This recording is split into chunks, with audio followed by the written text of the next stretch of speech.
Let everybody use masker. You could. Oh, say right at the beginning. Yeah, here it is. What was the first one? What was the second one? Hear me. L'chaim, welcome. Thank you to our host, Beis Shmuel, Rabbi Pinson, for having us, for hosting this Farbrengen. Before we get started, Hayesa, today is a day connected with Tidan Notzach, and we have Yidden, Tzadikim, Gemurim, as the Rebbe called them, who are putting their lives literally on the line, Begashmis, B'Mesiras Nefesh Mamish, to fight for Yidden and Yiddishkeit and the Holy Land, L'chaim, that they should have a true Tidan Notzach. They should be successful in their holy shlichus, mitoich gesund and archava. They should win in every way, on every level. They should come home to their families. It should be the ultimate Tidan Notzach. L'chaim.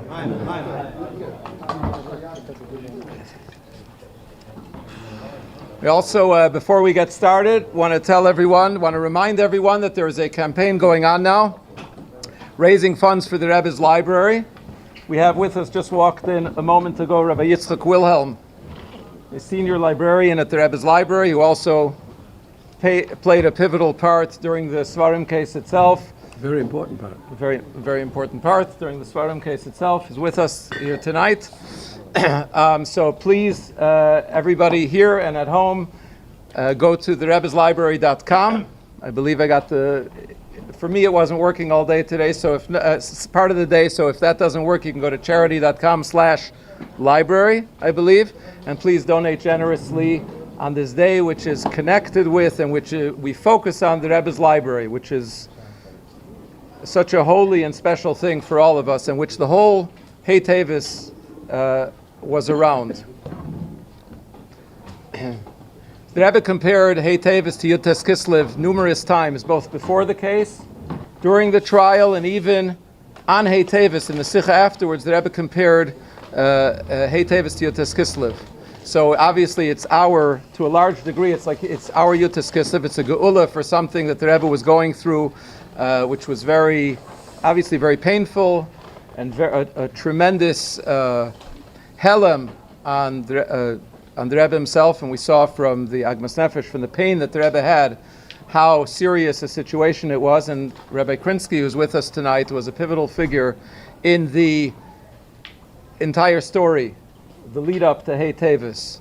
So I was asked a few hours ago if I could come and be a part of this and help the Farbrengen along. So we'd like to start by just asking Rabbi Krinsky if he could share with us where did this episode begin for you? What was your first clue that something was going on? Where did you learn about it, and what happened after that? Well, first of all, I would like to issue a bakosha, a baracha, that what's going on in Eretz Yisrael, Achenu v'Achitzenu, which is Oy Menero, should be the Dan Notzach, the Melei Luven Amilo, and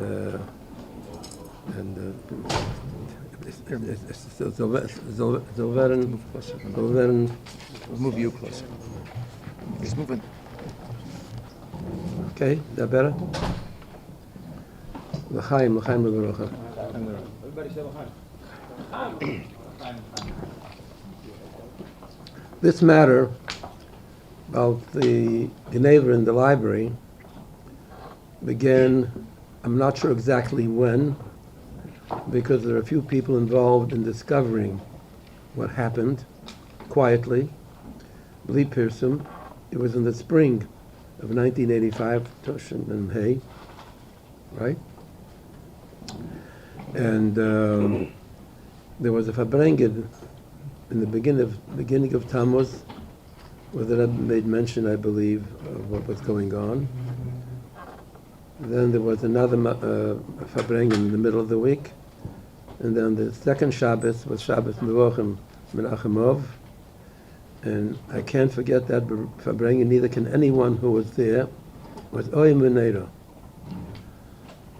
The Rebbe was obviously under a lot of Agmas Nefesh. He was sitting on the chair differently than he usually sits. He was sitting differently, and he was speaking differently. It was extremely painful. People weren't sure what would happen, but we learned quickly enough. I mean, everybody learned quickly enough that there was a terrible geneva, theft, of very expensive svarim, antique svarim, that was worth tens of thousands of dollars each. I don't know if you know what the term Kanabla means. When Kanabla refers to in the 14th century, there was when they founded the printing press, the first books that they printed, some of them were the Shas. It took a few years to publish the whole Shas, but it's extremely valuable. We had volumes of that Shas and many other things, and it was a heartbreak just to look at the Rebbe, not only to hear what he said, but as he sat. It was not. It was. He was. I can't. Maybe some of you remember. I can't even describe it. I can't explain it. And what the Rebbe was talking about, Neva, he said that the Sifriya belongs to Agudas Chassidic Chabad, belongs to them, and he mentioned several times in that Farbrengen that he would like somebody to do something about it. After that Farbrengen, on Shabbos, I happened to have been a chover in Agudas Chassidic Chabad as far back as 1970. I didn't even know I was a chover in Agudas Chassidic Chabad, but the Rebbe put me on at that year. It was 1970. It was I was 36 years old, and the youngest chover on the Agudas Chassidic Chabad was old enough to be my grandfather. But he put me there, so I was there. So I decided, since I'm a chover in Agudas Chassidic Chabad, albeit the youngest, I'll call a meeting of some of the chaverim, not all of them lived in town, could be there. I called a meeting of whoever I could find to meet in David Raskin's room in 770 after Shachris. I'm not going to mention who came, but not everybody could come, but several did come. And I said, listen, you were all with Imona Yisim. You saw yesterday the Rebbe speaking, what he was talking about, and how he was torn, he was pushed, aggravated, like never before. And the Rebbe mentioned that something has to be done. We Chaverim of Agudas Chassidic Chabad have the obligation to do it, begin doing it, because the Rebbe said it belongs to Agudas Chassidic Chabad. You can't abscond, you can't relieve yourself. And we spoke for about 3/4 of an hour. As I said, they were all older than me, and I had respect for them. And the hachlota was, that's how the people felt at that time, that there's Beis Harav upstairs, and they didn't feel comfortable of doing anything drastic or something that would be open for discussion in the mean way. And so nothing happened. So I left that meeting Sunday afternoon. I couldn't rest, having seen what I saw. When I think about it even now, I said, how could this have happened? And I couldn't sleep. I couldn't find a place for myself. So I decided I'm going to call a lawyer. I'm not going to ask the Rebbe any questions. I'm going to call a lawyer on my own and tell him what happened and ask him for some guidance. The lawyer told me now that I called him 3:15 in the morning. I was so upset that it didn't mean anything to me. And I told him what happened, and he asked me some questions about the case, what happened, and where are the books that were taken. And I told him that some books were taken by a nephew of the Rebbe, Gerari, and he lived in New Jersey, in Montclair. He took a lot of books with him over a period of time, Bislachweiss, in brown bags. We found out that it was him who was taking them, because when books were found missing and the shelves had spaces between them when they should have had books. Before I knew about it, the suspicion, it was more than a suspicion, somebody was actually taking physically books, choshev books, books that didn't belong to him, or her. And he said that if this goes to court, it'll be a federal case because it was interstate. You can't make a federal court case unless it's interstate. It involves two different states. And which is good, he says, if we have to go to court, because the interstate federal law is a lot better, more honest than regular state law. And that as a matter of fact, he lives in Washington. The lawyer's name is Nat Lewin. Many people know the name. And he's going to be in New York on Tuesday. And if I can bring a list of documents that he gave me. Secretary had a handful of documents about the status of Agudas Chassidic Chabad. And we'll talk. Go on. So why couldn't you ask the Rebbe? I couldn't. It's a good question. Why I didn't ask the Rebbe? I wasn't sure that I would eventually ask the Rebbe, but I saw the mentality of the Elam, of Spitz Chabad, that the meeting ended with a zero, and I wasn't sure that the people will go along with this. And this was the nephew, and I just thought I had a hanukkah that if no one else is going to do it, I'm going to do it, and I'm not going to ask the Rebbe. I felt that I couldn't ask the Rebbe. I'd rather do it and just take a chance, say a kapitel tillim, that the Rebbe would accept the Hatzor. And I went with it. So even before I told the Rebbe about it, I met Nat Newell, the lawyer, in an office, in one of his friend's offices in Manhattan, and we had a long discussion with some of his chavedim in that law firm, and it remained that this really should go to court, and we want to save the Rebbe's Agmas Nefesh. I described it to Nat Lewin. He knew the Rebbe. And he agreed with me that it's a case that we can handle in federal court. And after he had all the papers that I brought, they were signed. I realized much later, who am I to come and make a federal lawsuit for Agudas Chassidic Chabad? The fact is that in 1970, the Rebbe put me as a member of the board of Agudas Chassidic Chabad. This was decades before this whole trouble happened, and there must have been some reason. So I was able to sign the documents. Nobody asked me, "Who are you?" If they would have asked me, I had an answer. And in the discussions with Nat Lewin in the lawyer's office in New York, there was a talk about how we can get the books back, and all kinds of discussions, all kinds of cases and hechitimses. And I said, Nat,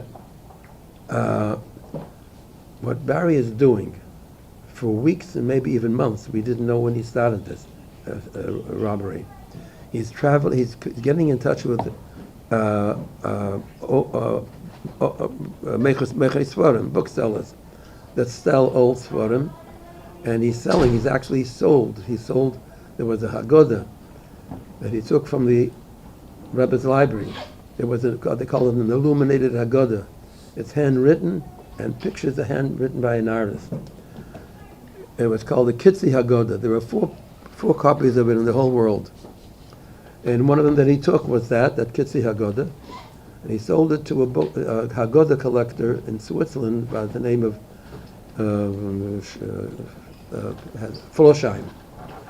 He was a collector of Haggadahs. He sold it to him. He sold it to the Mechesvarim, who intervened between Barry and Florsheim for $60,000. Wow. And Florsheim paid the book dealer, the Seicher, $160,000 for that one thin book. So this was very, very serious. And Kohen Rabbis, he was calling. He had no idea, Barry, about the value of Svarim. He wasn't interested in the Tahara and the Kedusha of the Svarim. He didn't care that he felt that it belonged to him, and it belongs to him, and he's going to make money. So he was selling books in the open market, and what was the outcome of that? Your visit to Nat ended up in, where did that go? so we were talking about certain law things, and I said to Nat, the law, you'll take care of yourself with your friends here in the office. We have to stop the bleeding right now. Every day that goes by, we might lose something that we'll never see again. He said, you know what? I'm going to call the federal court. I'm going to go down to the federal court in Brooklyn, in the Eastern District for the federal courts, and I'm going to go before a judge. I have the papers that you brought me. It's enough to put it. And I went into this judge. I wasn't there with him, and the judge's name was Glazer, a Jewish man, and he mentioned in the interview with the lawyer that he happens to be a lover of books, so he can understand the emotions involved when it comes for somebody stealing books that are ancient and being sold, and he couldn't stand it. So not only did he sign the restraining order, he sent two federal police, marshals. That's what they are, to Montclair, New Jersey, to Gates Avenue, where Barry lived. They took every single book that was in the house that he took from the lobby, about 400 krachim of the salt of Eshamno, and they put it in a bonded warehouse. And they say there's going to be a case. This will be there until the case is settled. So there was selling stopped because nobody said he had nothing to sell. They took every last scrap of paper away. And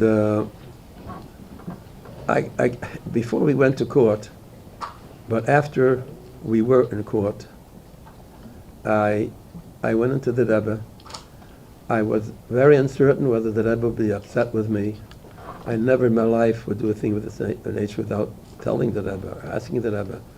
But I just felt it had to be done. There was no reason. You couldn't, if I actioned, then we have to go to court and we have to go as quick as possible and try to stop the bleeding. So I went into the Rebbe and I told him what I did.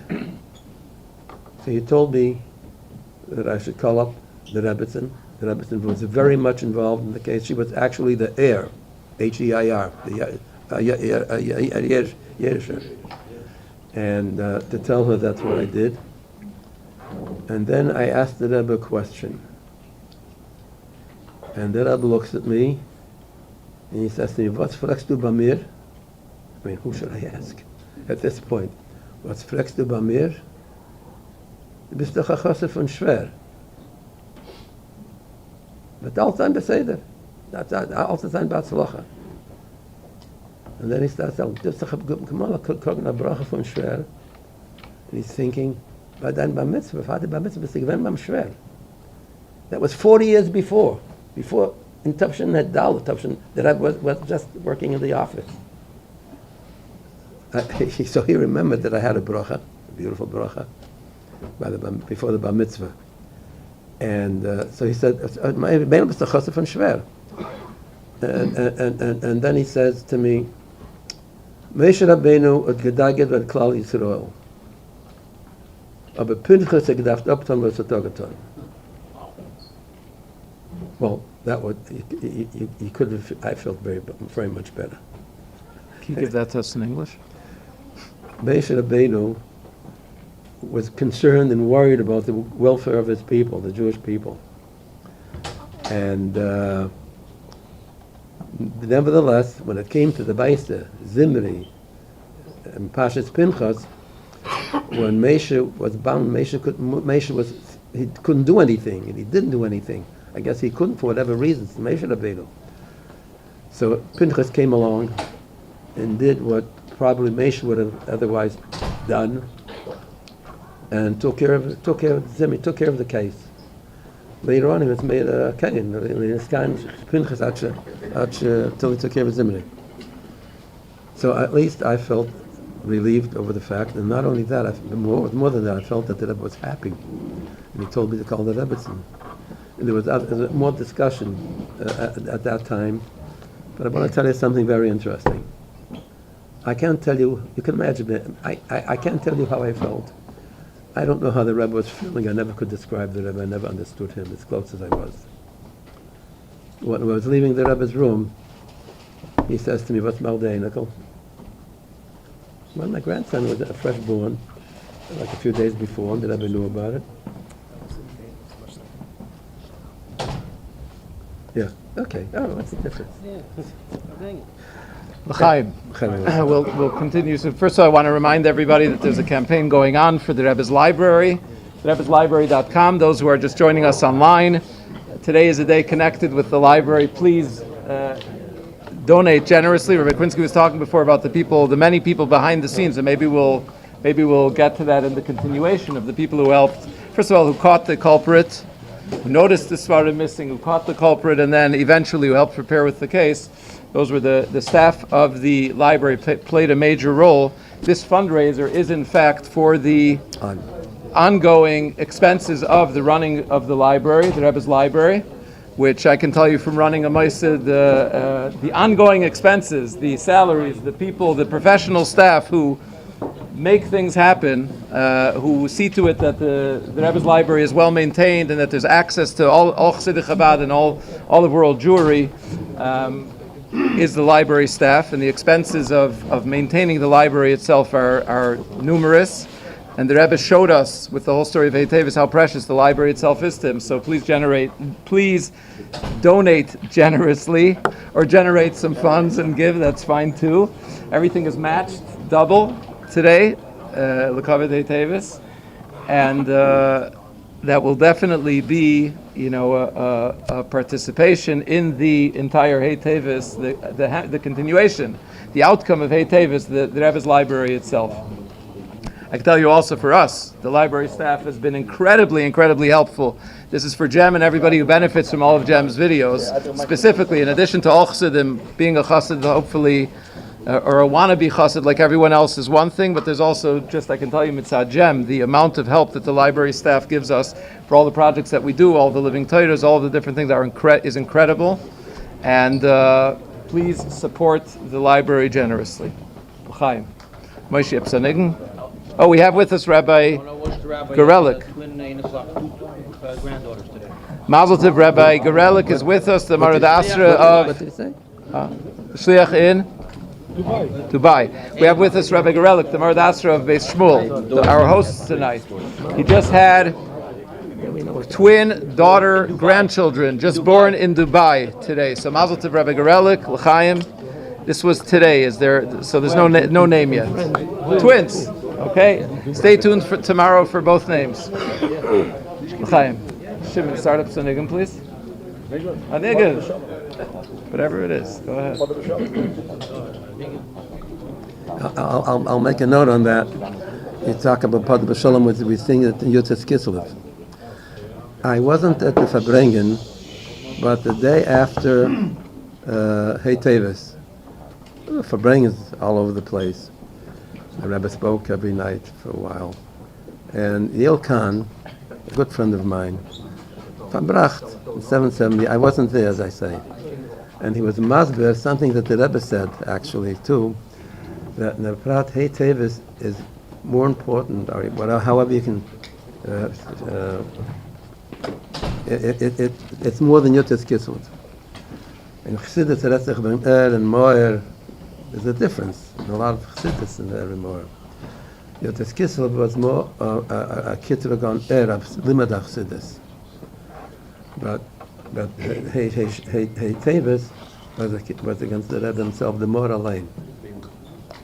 Yeah. Well, all that implies. So you can. If you want to sing. Father Shalom.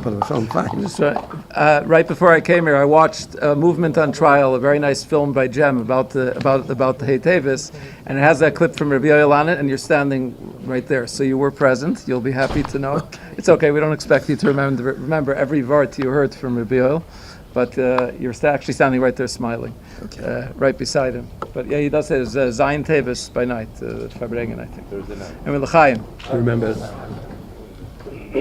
the Rebbe spoke about it later himself. The Rebbe said the same thing later. Sing into the mic. The Rebbe.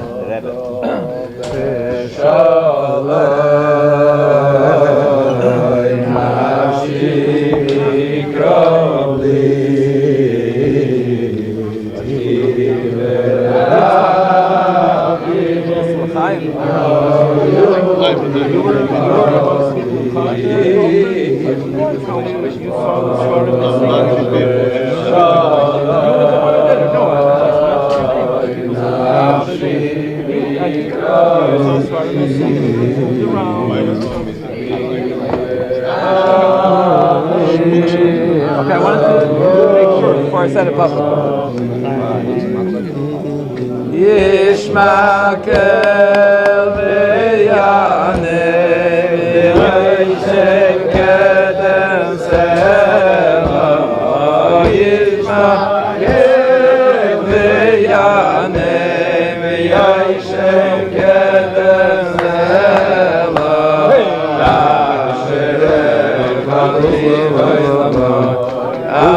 Asherein chalim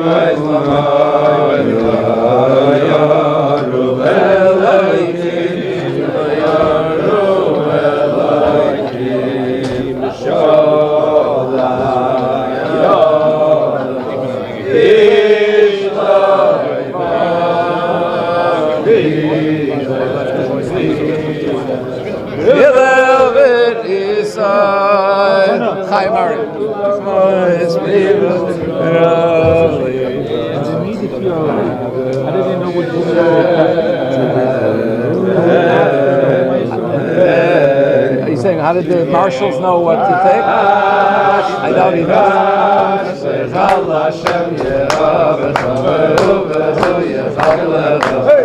Shalom, can you give some chayim to Ari? Oh yes, chayim.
I mentioned that Rabbi Willem is here, so I just double-checked with him before saying it publicly. We like to get everything right before putting it on the record, at least as much as possible. So he was actually the one who found that the Svarim were missing. he had been organizing the library and he saw the gaps in the shelves. I've heard this from him before. And he saw that Svarim were missing, and then additional Svarim were missing. I think Svarim were moved around to cover over the gaps. He saw somebody was monkeying around. There were other people who were involved in the, maybe I'll leave for Rabbi Krinsky to share the other names of people who were involved in discovering who it was that the theft.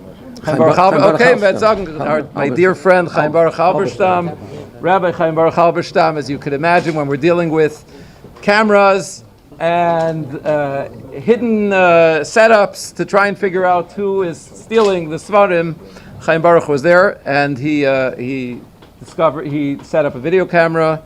They discovered the culprit. If I'm not mistaken, it took a few tries, because I heard from Chaim Baruch that when they set up the cameras, let it go for a while, there were still Svarim missing, and the person wasn't caught on camera. It was some kind of phantom. Then they realized he uses the camera to record the Farbrengens, and the person was coming during the Rebbe's Farbrengens. The camera was a phone that was connected. He was using it for the hookup.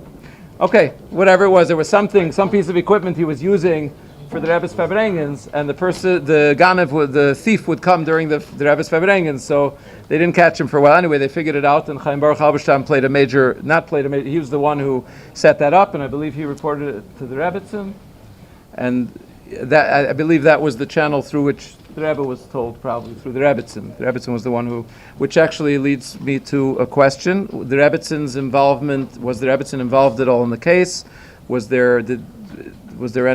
Did she know about it? Was she aware of it? Was there any involvement? Not only was she involved, but in the long story, before we get to the end, if we ever get to the end, she was really the key to the success of the whole case. I want to get to it a little bit later, but not right now. There's things before that. I cannot tell you how important she was physically in the case, in the success of the case. And maybe I should, maybe I can skip around a little bit. I'm excited when I speak. I'm excited when I speak about the Rebbetzin, because he had a very close yachas. I'll skip over a lot of history. We'll go back to it later if we have the time. During the period of what they call in the legal case, before the tinus go to before the judge for consideration, there's a period that they call discovery. Whatever the case be, there are usually documents or kalim or something that's shaykhs to the case, paperwork that's shaykhs to the case. So that has to be prepared before the case. You have to come to the judge with a fartik matter, because if it's not fartik, he's not going to deal with it. He has a case to run. So the case here was given to us from approximately September till the beginning of December, about 3 months. And we had to work a lot in gathering documentation about Agudas Chassidic Chabad and Chassidut Chabad and the lives of the Rabbeim, a lot of Chassidic material, and the Mazdis. It was a very tedious job, and Rabbi Wilhelm was one of those who was extremely heavily involved with Rabbi Levine and some others who helped. And when we finally came to the case, and in the beginning of December, it was Yotes Kislev that the judge gave. He approximated 3 weeks. And from the date the case began, and I'm skipping over the 3 months of discovery. I would be in court, and I would come back to the Rebbe's office. Sometimes the case finished at 5 o'clock, sometimes at 7. And when things are getting tight in time, and the judge wanted to finish the case before the new year, January 1st, so we would sat sometimes till 7 and 8 o'clock in the courtroom discussing the case, moving ahead. So when I came back to the Rebbe, I relayed to the Rebbe for about a half an hour or 3/4 of an hour, depending I had some notes depending what was discussed, what was asked, and what was said, what was answered. And the Rebbe had something to remark about each one of those cases. And when we got through, the Rebbe told me every day I should call up the Rebbe and apprise her of everything that was discussed in the courtroom. I had notes, and she was abreast of everything. And when it came into discovery, this is amazing. When it came to the period of discovery, they wanted to depose her.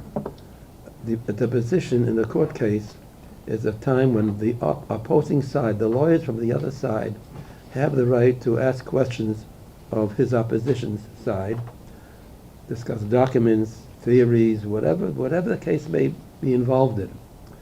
And the objective of the lawyer in that kind of a situation is to catch the person from the other side, tie him up with questions in a very critical way, and sometimes very strange way, and keep a person under 4 hours, 2 hours, 3 days, whatever the traffic will bear.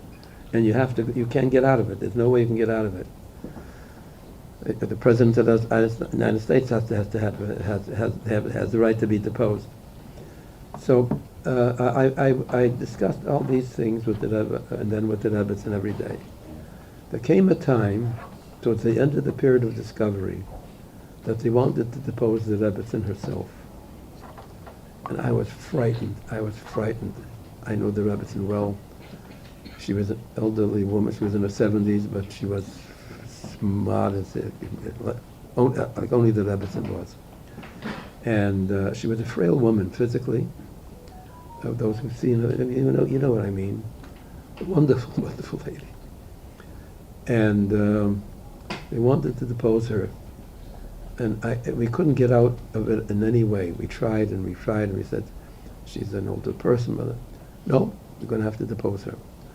So I went into the Rebbe, but that's the Baruch in the hearts. I told the Rebbe that they want to depose the Rebbetzin. The Rebbe looks at me and said, why not? She'll let her be deposed. She'll come through with flying colors. I was delighted. First of all, the Rebbe was so certain. Yes, there was no pause. Let me think it over. I'll tell you tomorrow. I'll speak to her. No. He said. So a date was set. A date was set that should be deposed. They came to the living room of the Rebbe's house on 1304 President Street. They came with 4 lawyers. We came with 3 lawyers. It was like a courtroom, and everyone, the lawyers had their briefcases with their notes and pens and pencils. And there was a camera. It was all photographed. And she said, asked me to sit next to her, and I did. And in the middle, before she started, they started the deposition, Barry walks in with his mother, with Chana Garari, into the living room, dining room actually. And I was sitting next to her. She didn't say anything, but she looked at me and she was very, very upset. It's bad enough facing 6 lawyers, but that was just. Anyways, I was deposed many times for the office, in many cases over the years, 40 years, and I told her what the lawyers told her, that don't say anything more than you have to. The question, answer. Don't foravek in a zait with a maisa that gets you into trouble. They make a knot, you tie you up. Just answer the question. So they started doing that, and it took about an hour and a half. And I not only did I have depositions, I witnessed tons of them. I've never seen one that somebody didn't get knotted up. And she didn't miss one case. She was just so perfect. She spoke in English, and so perfect. The English was perfect, and there she was sitting, like she was like the Edelkeit. I can't describe it. I mean, nobody will ever be able to do that. And there came a point where I was so upset with the questions that I started answering. I said something to the lawyers, Rabbi Krinsky, you're not the one to answer the question. The Rebbe has to answer the question. I couldn't control myself. So the trial ultimately and the deposition eventually finished, and everybody went home. And she did exceedingly well. And the lawyers felt very, very strong. Now, fast forward. The last hour of the case, the last Friday in December, I told you that the whole trial lasted 3 weeks from Yud Kislev, the beginning of December, till the last Friday in December. It was the last sitting in court before the position. After we left, for the most part, the case was over. So the judge, Sifton, says, I'd like to see the deposition from Mrs. Schneerson. He hadn't seen it before. First of all, I kept for about an hour and a half. So they brought into his desk with the judge sits in a bimmer, and he brought in a television set, and he was looking at it for about 15, 20 minutes, and he said one word when he finished looking at it: remarkable. The whole time he was very careful not to show what side he was choosing. And of course you try to find in some of the questions, some of the discussions, to see if there's something that he's leaning towards what you hope he's leaning to your victory. He was very, very careful. He happened to be a Nedler person. I don't want to go into his nature, his family, we discussed it at some point in the case. But he said remarkable, which he probably should not have said because he gave himself away. And then 13 months later, we understood exactly what he meant. He won the case, and hey, Teves. We'll stop for a niggin, but I just want to ask you one thing before. The question toward the end of almost at the end of the deposition, the key question that they asked the Rebbitzin, and the Rebbe referred to it later during the Rebbitzin Shiva. You want me to tell before the niggin? Yeah, we'll wrap up the deposition with this. You get an idea from what I'm going to tell you, how clever and truthful. By the way, the Rebbitzin was in her 80s during the. Okay. 85. Just want to correct that for the. Okay. 85. Sorry.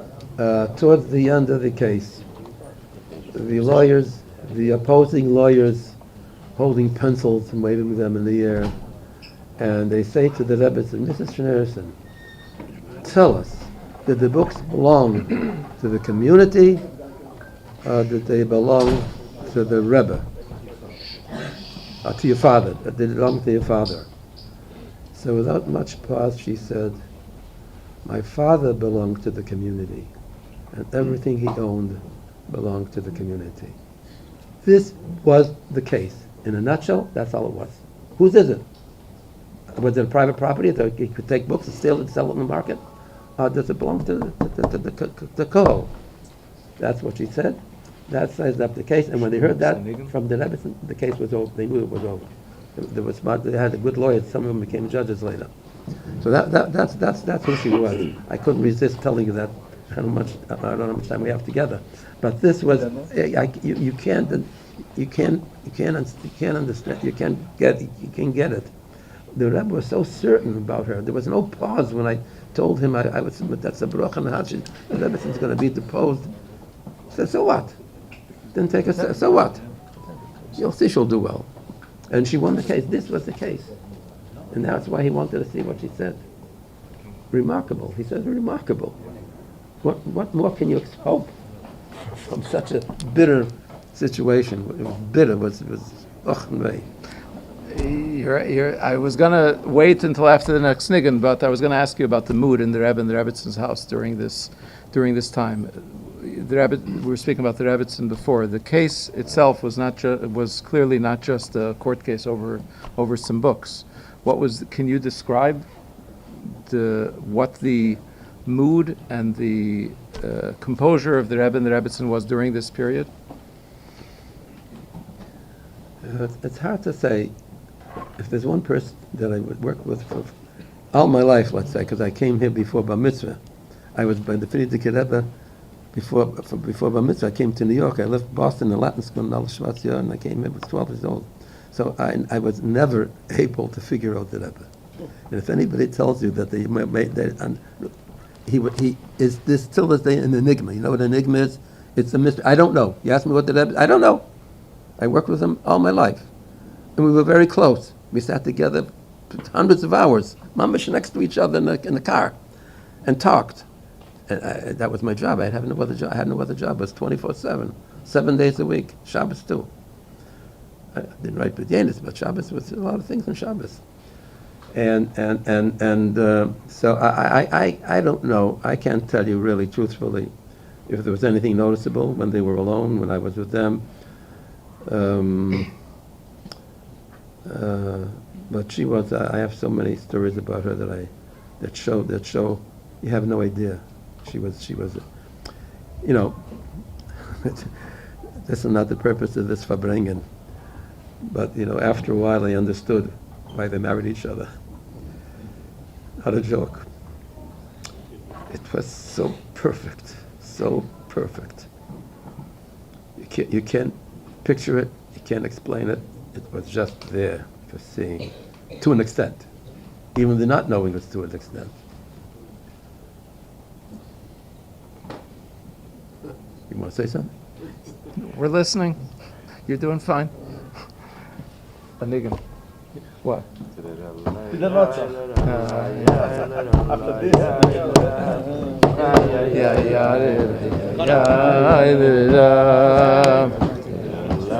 My son has my phone. Yeah,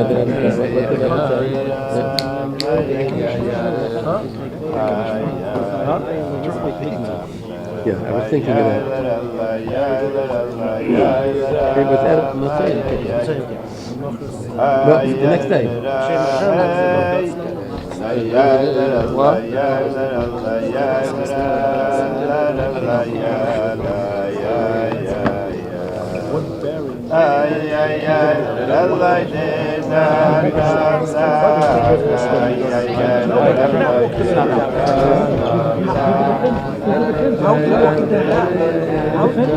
How very can walk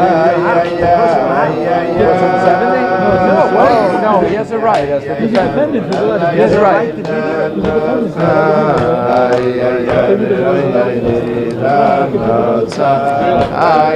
It's a new nickname. I never heard it before.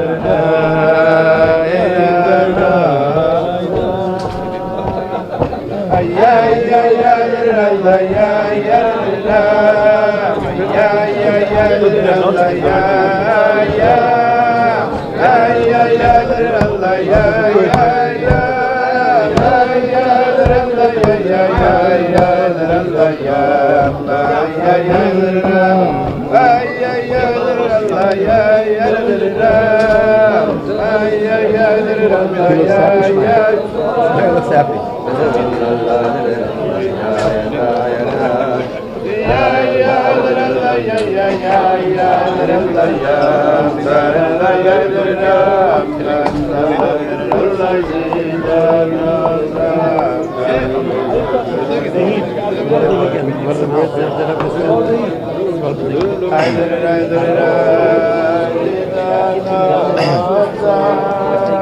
Ladies and gentlemen, we take this opportunity to remind everyone. First of all, if the heat would go off, that would be wonderful. We take this opportunity to remind everyone that Hey Teves is a day connected with the Rebbe's library. Not only is it connected with the Rebbe's library, the Rebbe's library is the focal point of Hey Teves. There's a campaign going on raising funds for the maintenance and the ongoing expenses of the Rebbe's library. We have with us, first of all, you can go, those of you who are online, can go to charity.com/library. I'm told that's the safer address. As well, we have with us in the room Rabbi Krinsky. For those of you who might not have your phones handy, feel free to go over to Rabbi Krinsky, who is raising funds. The Wi-Fi wants to be connected. The Wi-Fi is definitely, if you hand your credit card or a wad of bills to Rabbi Krinsky, the Wi-Fi will work to accept that donation. It doesn't work. Give the Wi-Fi. It's not going to work. It works slowly. It works. Okay, so if it's not going to work, you have Shmaya here. Anyway, to help fund the Rebbe's library. Rabbi Gorelik will share with us a few words about Hey Teves. Yes. First of all, the Rishus of Rabbi Krinsky, Rishus of Rabbi Krinsky, I'm usually, I share with the younger light a little bit the background of things. First of all, many people think that Rabbi Krinsky got involved in the case because he works in Maskiris. I would just like to reminisce with Rabbi Krinsky. When I was a bacher from Italy, so I used to bring Sfarim to the Rebbe. Everybody remembers Rabbi Krinsky's office was upstairs in 788, but that wasn't his first office. When Dr. Shapiro, who lived next door to 770, where the library is now, and was a whole story how Mishlei Brodshtein was involved, etc., and eventually the house was sold to the Rebbe, to Lubavitch, to Merkez, and Rabbi Krinsky's office was in the back of the library. All the old Sfarim, when I say old Sfarim, I'm talking about incunabulas. We discussed many times. Some of the father's things. Yeah. I used to bring them. Since it's about Sfarim, so just again, because Rabbi Krinsky was in charge of that department, the first Jewish book that was ever printed was Rashi on Chumash in the year 1475 in Reggio Calabria, in Italy. The Sfarim of the first 25 years, which means from 1475 till 1500, from the year Reish Lamed Hey until Reish Nun, are called incunabula. Incunabula means, in Spanish, the cradle of the print. The Friedrich Rebbe, in the list that they gave Taki by the court case, the list of the Sfarim, he writes which ones are incunabulas. Baruch Hashem, we brought several incunabulas to the Rebbe, which are priceless. We had an interesting story, if you remember, but the Rebbe asked you if he sold it to Reb Chaim. Yeah. But that's for another time. And so Rabbi Krinsky was in.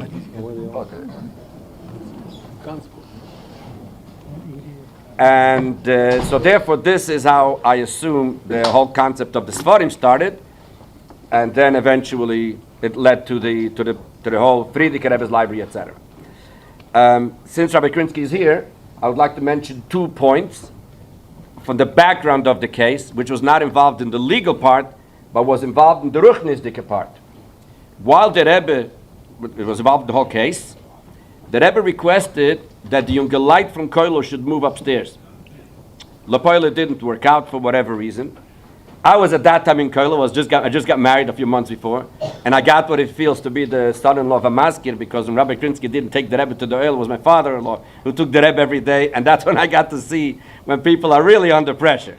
But that's another story. You know, the Rebbe goes to the oil every single day, and good. So there was a time that they were talking about making shmira upstairs in the second floor, so nobody would walk into the building, into the apartment.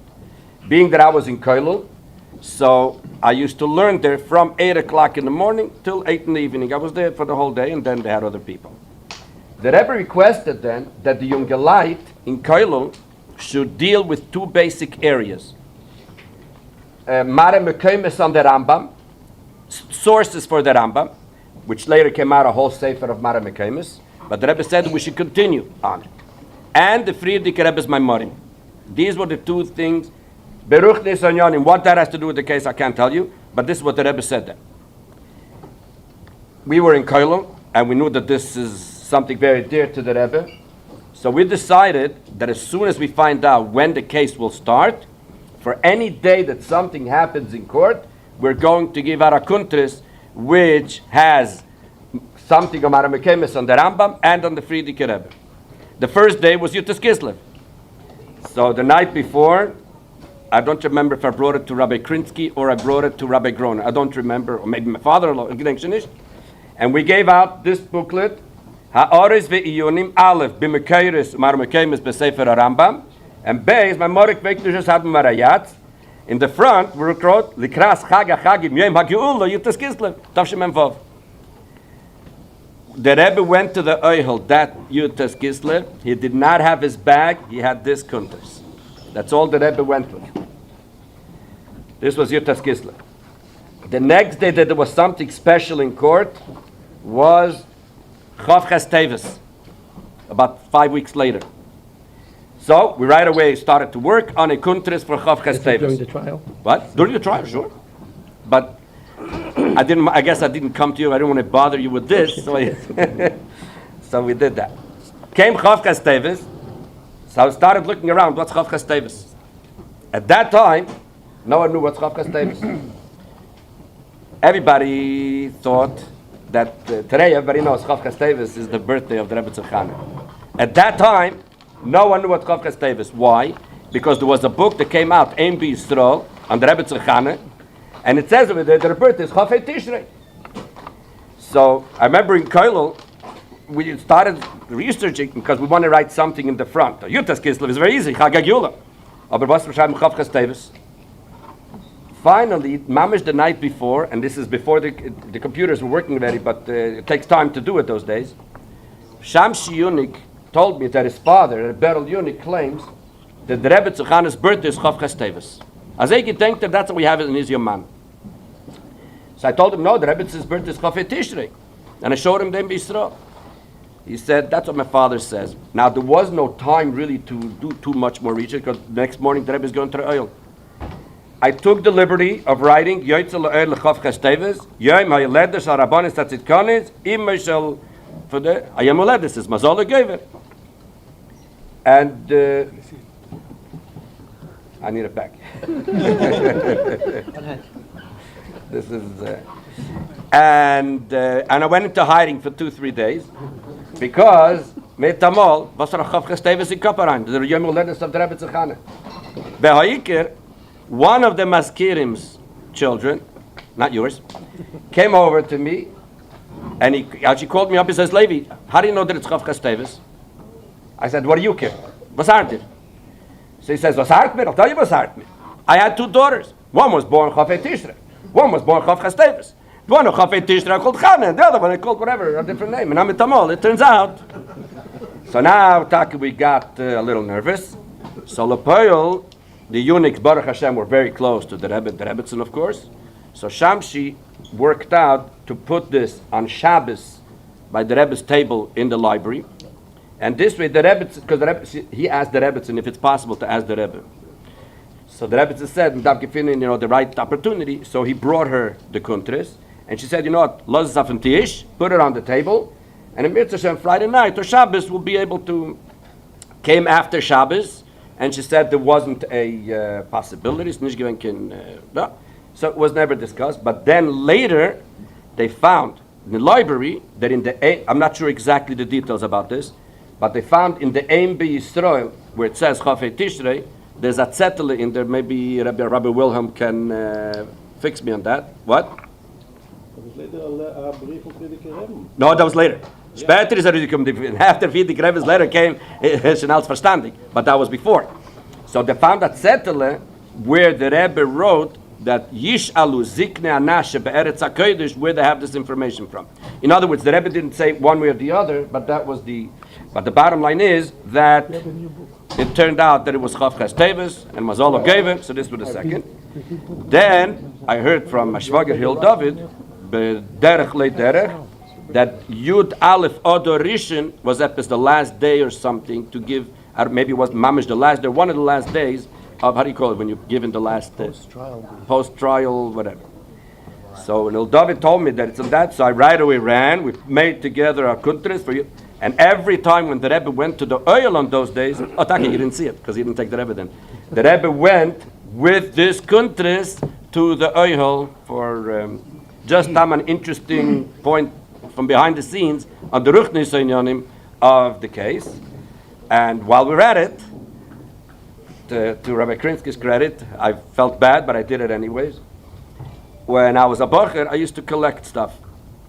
One of the things that came to my hands, long story, was the file. There were 2 files of that, of how the Frierdiker Rebbe came out from Russia, from Poland to America. One was the one that Rabbi Jacobson had, and one was the Rashag's file. A ganze Meister, the Rashag's file, he had a lot of shemus. They found it, and it came to my hands.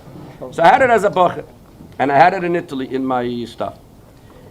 Mitamal came a court case, a Meister, we didn't know anything about a good Asidus Chabad those days. What's a good? It was a Meister for the Frierdiker Rebbe. before Yutes Kislev, my father was going to come for Yutes Kislev. I have a file dort von jener Zeiten. Maybe there's something there. My father came for Yutes Kislev. He brought it, and I didn't look at it right away. But 4 or 5 days later, mit Tamol, you talk about. I gave you the whole file then. I didn't make a copy because it was at night. And there was one document in there. Everything was originals, but one had 3 pages on the stationery of Agudas Chasidei Chabad, which explains what it is, or asking for visa, I'm not sure. And on the 3rd page, an English signature of the Frierdiker Rebbe on a Agudas Chasidei Chabad stationery. Now, I didn't know what this is worth, but I knew it's definitely something.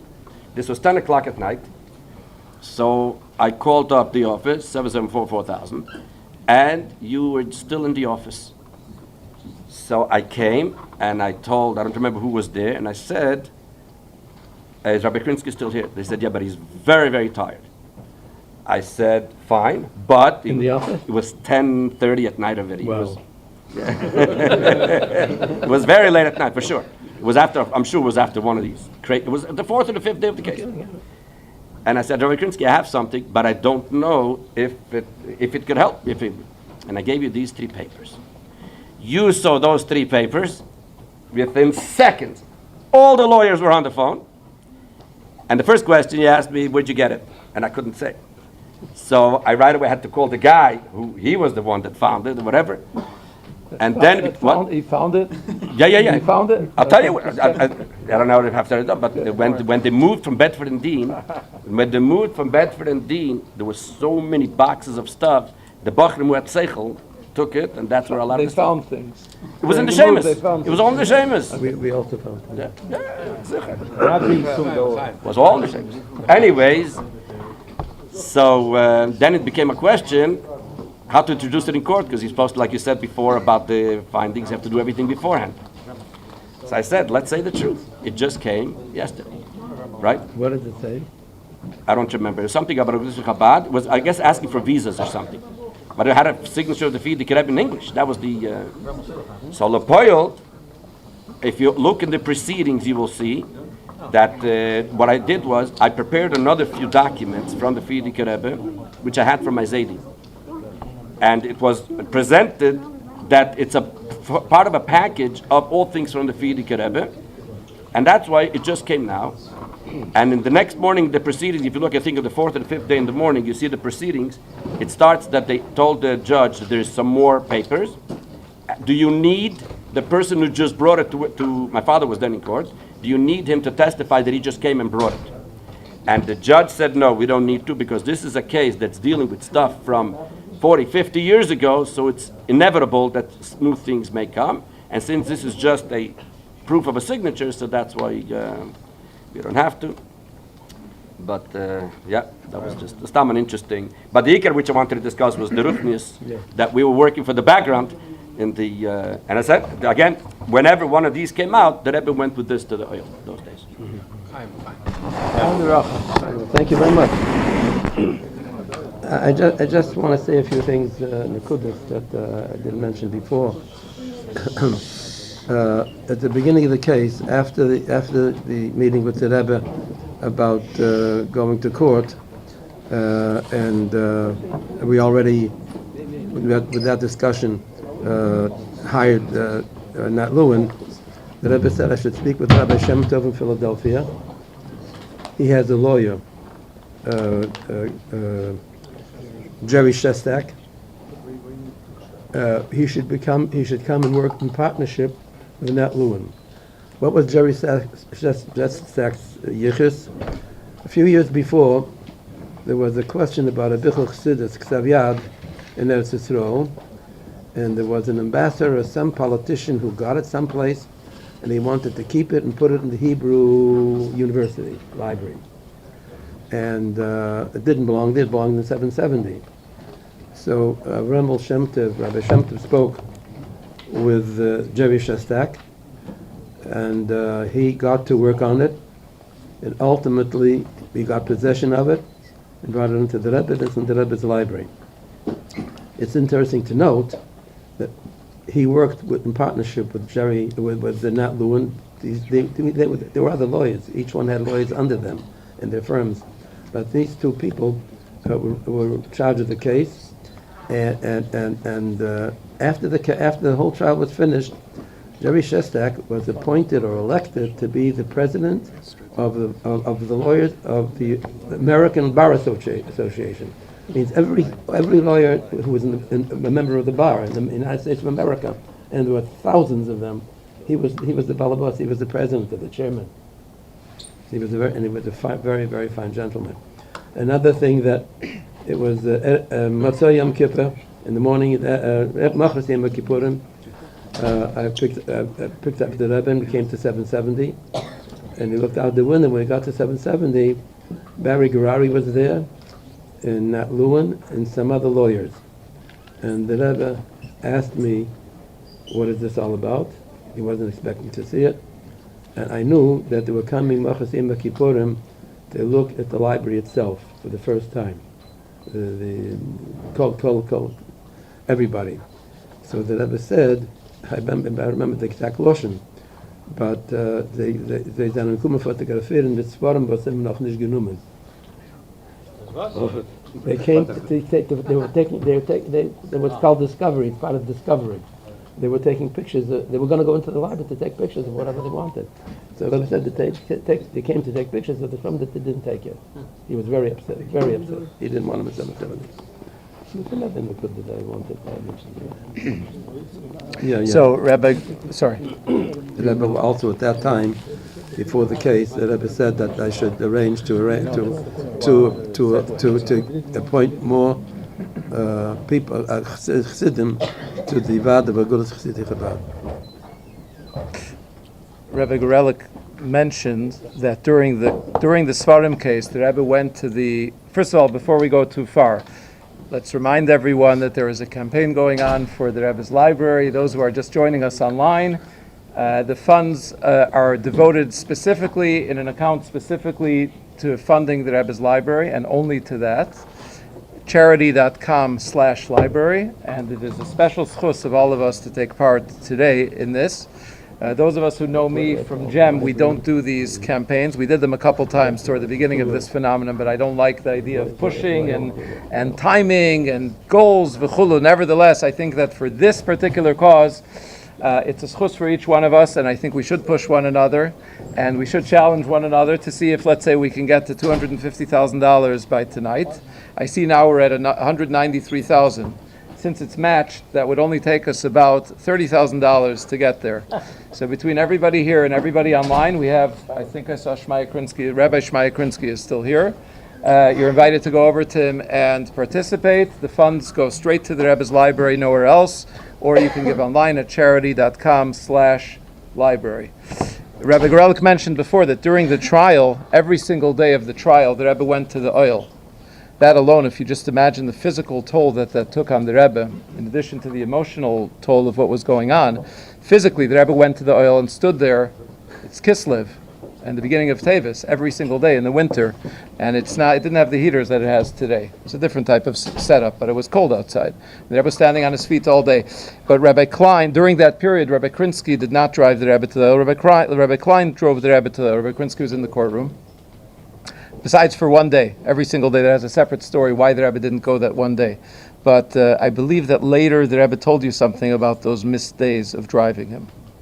But he told me about a week after the case that Chosha Filu du bist nicht mitgefahren mit der Lashon HaShas. Isaac. Kolesik Benyan, b'mitzvah, potem bin ha-mitzvah, aber wenn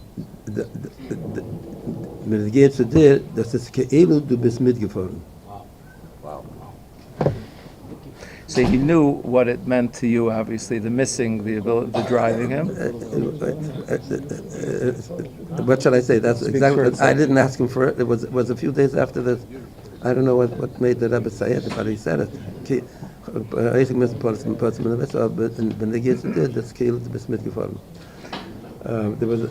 You're talking about raising money for the library.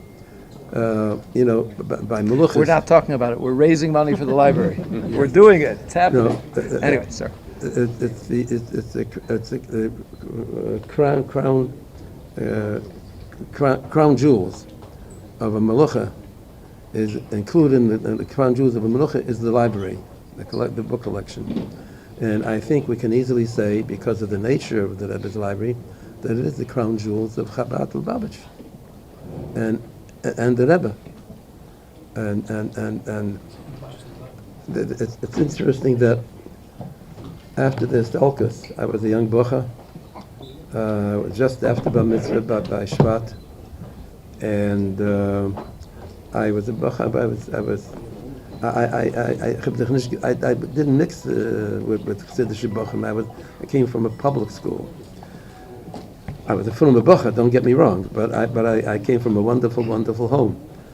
But anyways, I did hear some talks amongst older Chassidim, Chassidish and the light, and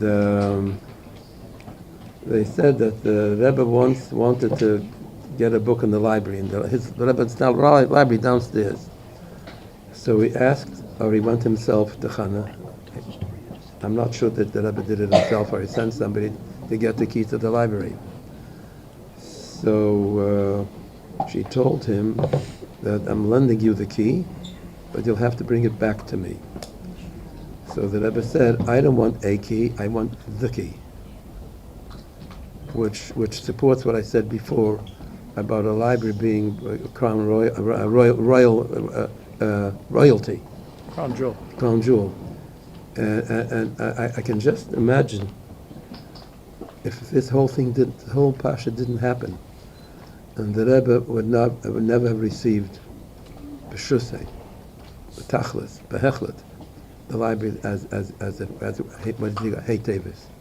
So it was negated. The Rebbe Pasha, whatever it can be negated, and I don't know what's the Rebbe negated. I don't understand it. But b'chol it's an interesting note that. Saying you knew this from before already, that the library was a major point of contention, and that the Rebbe considered it. That he should. The key. It was understood that the Rebbe should have the key, and the other side, the defendants, had a problem with that. Yeah. And 40 years later, so many years later, It exploded. This whole thing. So where are we? The period of discovery was a very difficult one. There were things that we had to find files that were forsaken. It was all because of for various reasons. Not everything was meruches in the library or in the files, as it were. So it was a very, very difficult thing to do. And then there were people we had to depose. I was deposed, and many others from Chabad were deposed, and so did we depose many others from the other side. There was one case that turned out to be very humorous. We lifted the mood for about a half an hour during the case. Huh? I was during the trial, not this case. Okay, so what? There was somebody who was testifying about the monies from Maimad, and he had Chaim Leib gave him some cheshbenis from Neisor, Nachnosa. I didn't see the papers. I never saw them. I don't know if we still have them. But b'chol eifim, there was an accountant. I won't say his name. He was a Jewish man, and he was giving a record in the court before the judge and before the lawyers some cheshbenis, additions, some subtractions.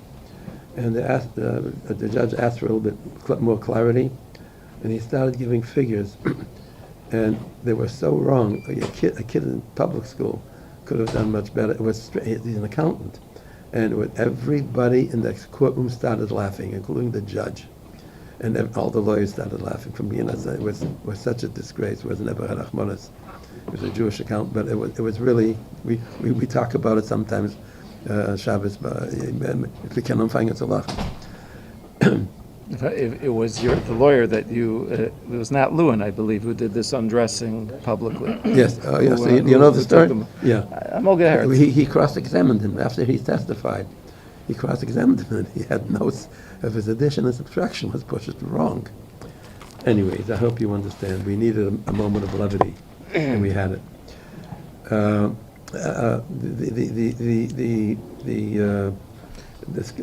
interviews, the depositions were very, very interesting. There were some very famous ones. Elie Wiesel testified in the court, and he did extraordinarily well. He used to go to Chassidish Haven, but he never had testify for about Sfarim, Sifrei Chassidus, and the Rabbi. He was a Chiddush. And then there was a Rabbi Cohen in London, Jacobs, I'm sorry, and he also testified. He came special from because Rabbi Shestak was a friend of his. He testified, and it was so elaborate that they printed a book in London of his testimony. And they gave the Safet's Forum. But it ultimately ended, and we prepared for the trial, for the case. And any other problem that you remember that I should? Let's go to the day of Hey Teves. If we have time, we can go back. I'd love to hear some of the other exchanges and things Tzetlach the Rebbe gave you related to the case, things the Rebbe wrote. But let's jump to Hey Teves. If we have time afterwards, we can continue and take a step back. Tell us, please, about the trial wrapped up in winter of 1986, if I'm not mistaken. Yeah. December 85 to 86. right after Chanukah of Tafshin Mem Vav. Yes. And for a full year, of Mem Vav, In fact, the trial of Mem Vav. That year, the Rebbe made a big shturim in the Tararam about the Mitzvah Chanukah, and we sent out a press release to all the shluchim and shluches b'chol mechavi table, thousands of them. But it was taken from my diary. How the Rebbe asked me in the last 4 days of Chanukah to call all the shluchim in the world and make sure the Mahada b'Mitzvah Chanukah, they should make big Farbrengens and parties and take photographs of it, which we did, and the next day he said the same thing even more. And it's interestingly enough, and I'm making it bekitzer because it's getting late, that the night before Zeis Chanukah, the Rebbe told me to again call up all the shluchim all over the world for the 5th or 6th time of that particular Chanukah. And they should light Chanukah menorahs on the Zeis Chanukah. On the 8th day of Chanukah, they should light the menorahs, Berev Pumbi, and with refreshments for the children, and talk about Yiddishkeit and Chanukah and this for Chanukah, and Purim and Nisa. Zeis Chanukah never happened before, to my knowledge. Chanukah's ending, and the Rebbe is talking about doing this. And just to be clear, the Rebbe connected this to the trial. The Rebbe connected that's what reminded me of it, because in my invitation, I write the fact that Taka, with a few, there was from Mavel, after Chanukah, a few days after Chanukah, the Psak came out, Chafei. So Teves. A year later, Tavshim Mem Zayin, Yeah. a year after the trial. So this slept for a whole year. Yeah. People were saying Tillim, people were fasting, there was unknown. He did it 2 years in a row, by the way, and they took pictures, and Yossi Friedman is here. He was the one who edited it. He got all the chema together, and he printed. First book was beautiful color, beautifully done. Hardcover book. The title of the book was "Let There Be Light," and the next year it was "And There Was Light." And it was interesting. We did episode gekocht in Chanukah. He told me before the kinnusim when I speak, I should talk about Mitzvah Chanukah by the Middle of Malkovich. That's why you're always talking about it. Okay, now we know. Tell us about Hey Teves, please. Hey Teves got word. L'chaim. Let me have some of that too. L'chaim, everybody. We're getting to Hey Teves, so we have to say L'chaim. Yeah. And thank you to everyone. We're approaching $200,000 in the campaign. Please keep it going. L'chaim. What did I want to say? Hey Teves. The verdict. Yes.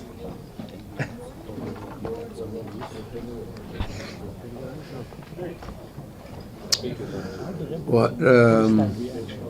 Bring me back down to earth. I got wind from one of the attorneys in Washington that worked with Lewin's office that there's a psak ready in the judges. They say they can't hear you over there. Oh, my, he doesn't need a mic, and I can't speak with a mic. Oh, it's the end of the microphone, excuse me. 1, 2, 3. Okay. I'm sorry if you didn't hear me, you wasted your night. We'll start again. You know, it would be good to start again. We're always before the beginning. So I got word that the psak is ready in Judge Sifton's office. I drove to the court with a full car of people in the back, and got a copy of the psak. I didn't have the chance to read it while I was driving, and I wasn't going to drive it, sit and read it before I bring it into the Rebbe. I just took a quick glance to see that it's good, and I brought it into the Rebbe, and I told him this is the psak, we just got it, and we won. And the Rebbe looked at me, and he said I should call up the Rebbitzin and tell her.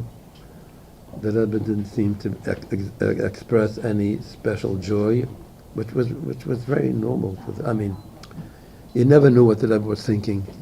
You never knew what I mean, people think they understand. I tell you, I was there for 40 years. I never knew what to think. He was always I'm glad there's an English word in the dictionary that describes it. An enigma. It's something you can't understand. Topic. So he told me that he asked me a few questions, and I answered them. He said I should call up the Rebbitzin. I know maybe I shouldn't have, but I asked the Rebbe if the Rebbe would want to make a Farbrengen tonight. It wasn't my job to ask, but I did ask. I was a little bit, begilufim, not drunk, I was driving. And he said, "Weiß noch nicht." And of course there was. And that was the beginning, that was the Teves. And I think it was the second night that he spoke about Begem Pedenis Setlach. That was the second night, wasn't it? Yeah, I just want to, before we get there, you mentioned something that on the way out the Rebbe asked you something. I think it was during this exchange with the Rebbe, where the Rebbe told you to call the Rebbitzin. On the way out of the room, the Rebbe asked you something about a personal, an enical. Yeah. No, it was in the midst of this world-changing thing. The verdict just arrived, but on the way out, the Rebbe asked you. He was concerned with a prat, personal prat.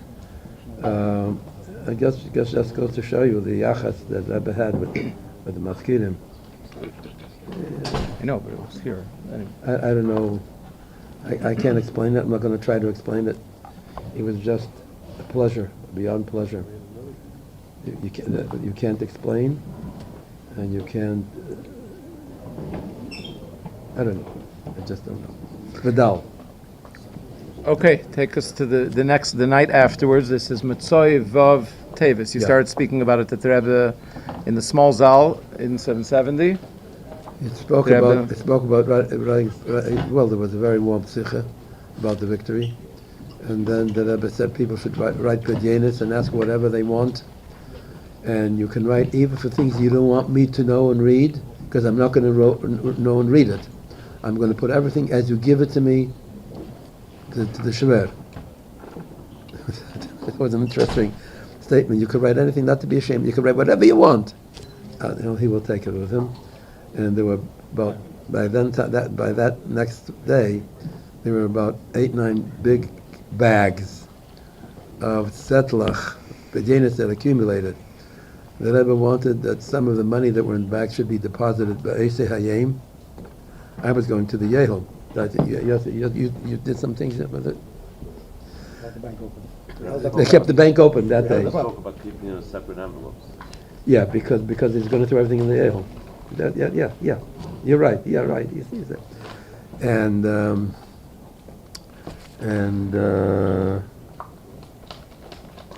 And they were carrying out the pekelach from the Rebbe's room, zekelach. He says, who's on Krinsky's mansion? I was upstairs in the office for a minute. I didn't hear him say that. My children told me that I was looking for the Krinsky's children. You were there, Yossi? And Yossi Futterfass was there? Huh? Krinsky's mentioned. What did I say, kinder? Krinsky's mentioned. Krinsky's mention, okay. Nish kinder, a mention. Krinsky is mentioned. When you came back from the oil, no? No, before we went. When we were loading the car, the Cadillac in the back. He says, it was down in Krinsky. What happened when you came back? It was You all. wanted to go up to your office then? What why should I go up to the office? When you came back? That went to the a-hole. When you came back, there were bags in the car. No, going there were bags. So when you came back, there was bags. They came back from the Rebbe. They came back from the oil. Could be. I don't remember that. So The the Rebbe Rebbe always went. went with a bag and always came back with a bag. What was in the bag is a different story. While you were there at the oil, more bags, if I'm not mistaken, more bags were being delivered It could be, it constantly. could be. People, it was just a little bit after the advent of fax machines, Yeah. a short time, and Yeah, people were yeah, faxing yeah, and yeah, yeah, yeah. dictating and bringing more and more. No, just fast forward. If we're going to finish now, fast forward. When the Svarim came back the next year, we didn't. After Hey Teves, we didn't know if there'd be an appeal. The Tzad Hasheni, the Sitra Achra, would appeal the case, which would take time and effort and everything. But we were hoping they wouldn't bother, but they did appeal it. So we couldn't get the zeklach that the 400 svarim that I mentioned at the beginning of this talk that were put in an insured warehouse by the police from the federal court, we couldn't touch until the appeal would be taken care of, and that took till Cheshvan of the next year. It took I think 13 months, and of course we won it. There were 3 judges in that case. It was the federal court next to the Supreme Court in Washington, and all 3 agreed that the case was right, but that it belonged to us. And in fact, there were protem in the appeals that were even stronger than the other judge Sifton's appeal, because they wrote about the Friedrich Rebbe. The Friedrich Rebbe wrote. I should have mentioned this before. If I can go back for a minute, can I go back for a minute? Are you pressed for time? You've got the mic. Before the trial, when we were still in early discovery matters, we were sitting in my house in the living room, and I think it was a Sunday night, and Mendel Gansberg was there, and Rabbi Friedman and myself, the 3 of us. And we were just sitting and talking, and then Rabbi Friedman says he remembers that in the Kisvei Mechtav from the Friedrich Rebbe, he remembers seeing a letter from the Friedrich Rebbe to a man by the name of Marx, Dr. Marx, who had some kesher with the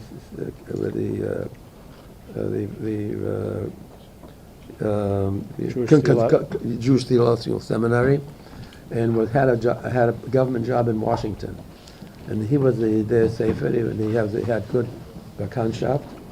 And Friedrich Rebbe writes in a letter to Dr. Marx, I think it's Tufshin Dalet, way back, 44, 43. The Rebbe writes about Svarim that he left on the pier, on the dock in Poland, when they had to get onto a plane and they couldn't take everything on it. And they saw to it that there would be everything bundled up and put in the American embassy in Poland before they took off to Nottingham, to the boat that came to America. And the Rebbe writes there that the Svarim are very precious. Siruchusha Umo belongs to the people, and such expressions as that it's an Indian, but it's an Egel Rabbim, and it's very precious, and they should take care of it. That letter. It's property of Agudas Chassidei Chabad. Yeah. The owners are Agudas Chassidei Chabad. That's what the Rebbe was saying. So when I told this to the Rebbe Monday morning, he said I should call up the lawyers and told them right away about this letter, because it's exactly what it is. So in the appeal that was made, the 13 months later, the Pesach was that the Rebbe, who in this letter, claimed that it belonged to the Kahol, that it belonged to the community, and he was a spiritual man, and he wouldn't say one thing and mean something else. Whatever he said is true, And that was a big help in the appeal. It was more important, Hadgosha, I believe, than, I don't even know if Sifton wrote about it. Did Sift ever wrote about it? Did he? No. But anyways, they were Madgish, it was very strong. Megan? Yeah.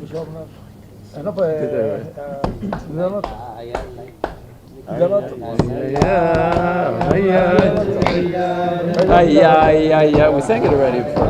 I think maybe before you came then?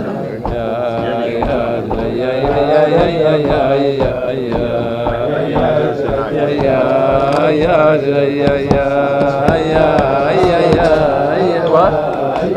What did he say?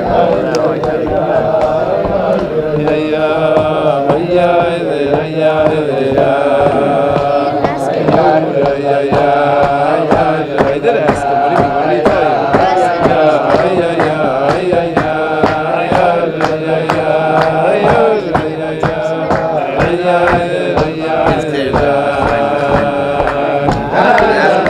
What did he tell you can't just know that it's on the broadcast.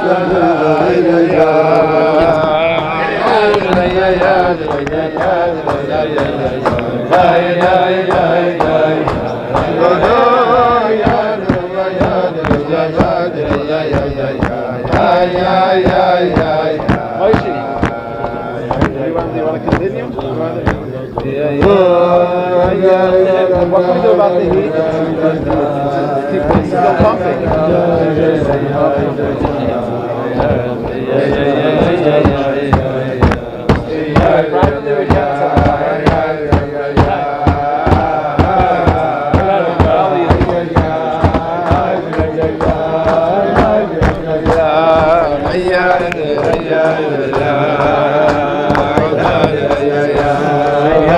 The whole world has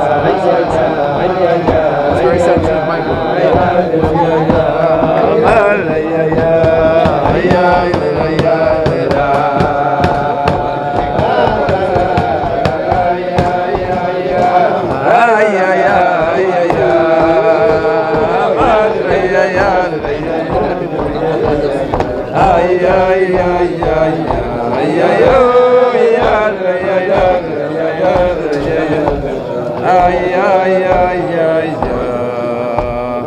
I want to tell you something you might be interested in, though I don't have anything with me, that in the course of the trial, the Rebbe gave me Fashid in the Kisvei Yad.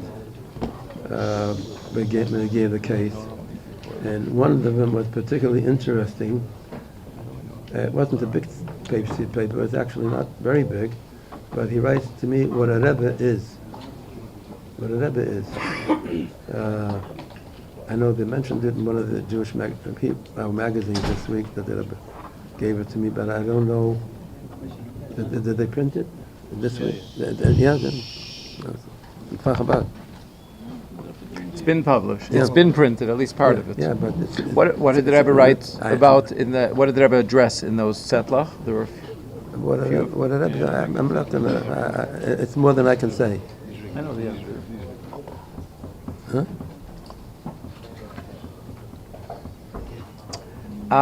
You were talking about depositions before, so just there was a time at which the other side wanted to depose the Rebbe himself. There was a very big point of contention. Oh boy! And yeah, tell us a little bit about that. And if I'm not mistaken, the Rebbe was prepared to do it. Yeah, I've it was just the opposite. I'm glad I told you about the Rebbe and how the Rebbe appraised the Rebbe and Benegay himself. People don't know this generally, but there was more than one case. There was a case, and there was an appeal. And then there was another case, which involved the Rebbe himself personally. It was the worst of all of them, actually. And it's better now. Much better. I'm sorry. I'll start again. There was a third case that happened in Tufshin. Hold it for goodness sake. That's an option. I worked for the New York Times. I did for a while. I mean, they worked for me. It's a different story.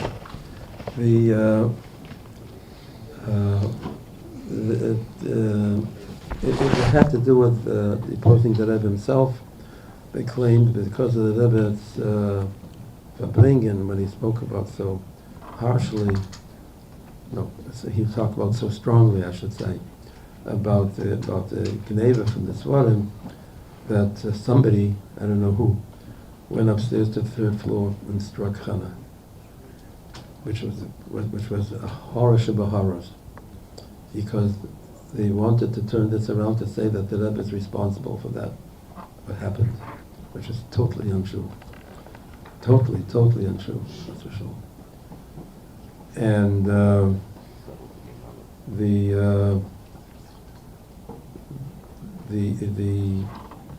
they came after the Rebbe in court, and the judge actually gave this part of this hemshech of the case to a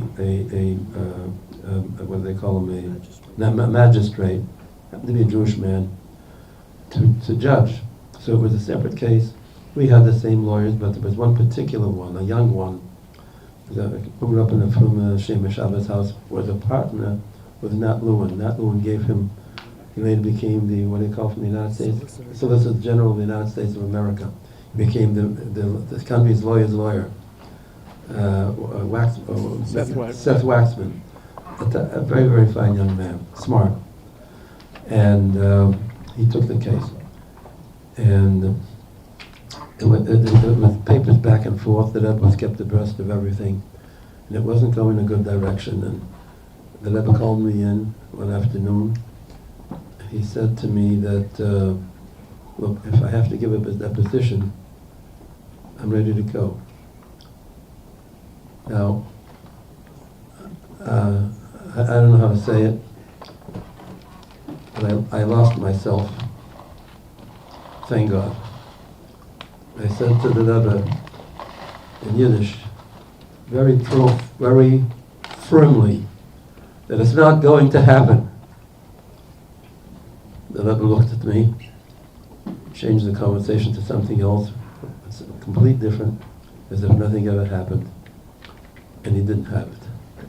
Seth put on, he was a good lawyer, and they understood him, he was understood, and it didn't happen.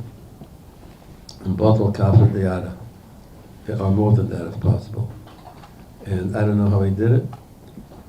I don't know how he did it, but I'm glad I did it. I sort of yelled, and you know, I think the Rebbe understood me. I was thinking maybe the Rebbe had to hear such words from a plain bus of a dam, a push to it. You know, the Rebbe told us that we have made power. And it just came out of me. I don't know, maybe, thank God. That's what you want to hear? That was pretty good, thank you. Not many people know this because it's an addendum, it's not Teves, it's not books. It's the Rebbe himself, Kipshuti Mamish. You know what is the deposition I mentioned before? The Rebbe should have to go through such a goal. The Rebbe, it just couldn't happen. What do you say? Oh yeah, that's interesting. And ultimately, after the trial, after the appeal we won, so we had right to get our Svarim back from that Abandoned warehouse in New Jersey, and so I drove there with Rabbi Shem Tev from Philadelphia in my car, and the Rebbe wanted to go to the Yale too, but I wasn't there, and it was going to take like another. We were in touch by telephone, some communication to let the Rebbe know that they're going through each and every book and checking it off a list. Hundreds of books that took a while, took a long time. So the Rebbe said that he'll go to the Yale. He went with Rabbi Klein, and he said, when I come back, I should come out to the Rebbe to meet him at the Yale. Rabbi Klein will be able to go home. But before I come to the Yale, I should go into the boxes that are being brought back to 770 and pick out 3 Svarim from the collection to the Yale. I did that. Do you remember which ones I brought? Which one they were? No, Derech Emunah, one was Mizmor L'Seinu. Mizmor L'Seinu, which is very appropriate. The third one was a Kunstfest that came, but the Rebbe said I shouldn't pick. Whatever comes in hand. So I listened to it. I could have picked they was one place. But that's what I picked and that's what I gave to him. And the next day the Rebbe said to print Derech Emunah, what is it? Two Sfarim. The third thing Derech Emunah. that was printed. No, the Rabbi said to print Derech Emunah. Yeah, only one. Yeah, on the Shabbos. Huh? Yeah, but it wasn't printed. It was not printed. Derech Emunah. It was printed there. The Rebbe said to print it there. The Derech Emunah. Yeah, I know. Yeah. No, but that was one sefer. There was two more.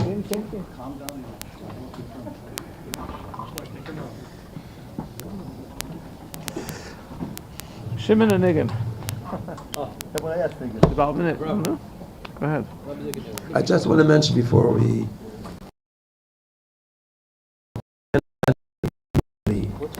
of the pratim and pratim going on from Tafshin Memhei, Tammuz of Tafshin Memhei, till after Tafshin. I think the business with the third case it was sometime in Tishrei it finished. It wasn't quite. It took a long time. Till everything was finished. The Gamra. But there's so much paper, tons of paper. We have copies of every word that was said during the trial. What the judge said, what participants said. It's all in file. We have the whole thing, every word. It's a lot more than I can say. But I think the Kippuratim we covered to a great extent. Thank you. Very welcome. Now the younger Chassidim will sing a Nigan, and we'll continue the Farbrengen. Yeah. And for those who are just joining us, I hear there are over 300 people online, in addition to everybody who's here. Please donate to the Rebbe's library at charity.com/library on this special day of Teves. Let's see if we can get to $250,000 within the next 10 minutes. It's not such a big deal. It's a big oilam. We're at 204. If my calculator, I'm not Nat Lewin with the calculator. By the way, what Nat Lewin said at the time was, he said, if I didn't become a lawyer, I would have been an accountant. He's a genius with math. What he did was when this fellow, what's his name, Yarmak, was doing his testimony, so afterwards was lunch. So over lunch, I'm told, Nat did the math.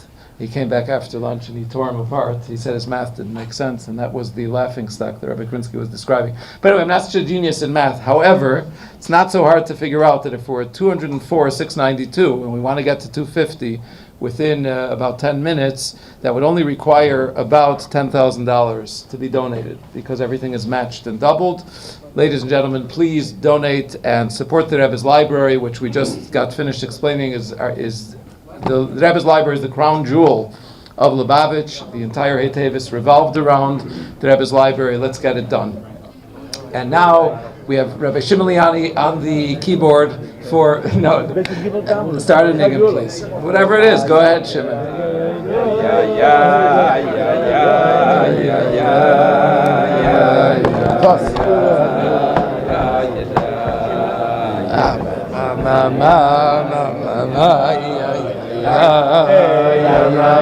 Ari, you going? What's the things you wanted to mention? No.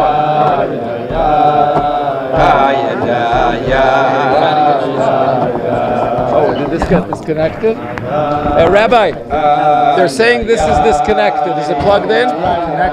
That's what I was It's using. bad. No. That's what I was using. Oh, I had it closer. This one was closer? Yeah. Is this plugged in? Check that it's in. You're hearing well? Okay.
Rabbi Pinson, what next? Should we,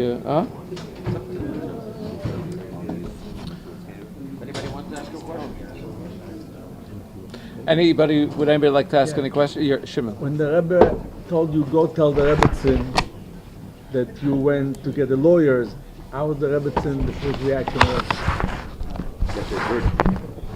You came back to the Rebbe and told him you took a lawyer. At which time? When he took he took out the restraining order. About going to court. Yeah. Yeah. What about it? What was the Rebbe's reaction? She heard what I said. There was no problem. No. Why do you think? No, the Rebbe, you came to the Rebbe and you told them about it. And the Rebbe says, tell the Rebbetzin. Yeah. So why? That was it. We had a discussion, but the Rebbe was nothing with him. She wasn't in shock. She didn't get in shock. I can tell you stories, boy, you wouldn't believe it. No. I'll tell you a story.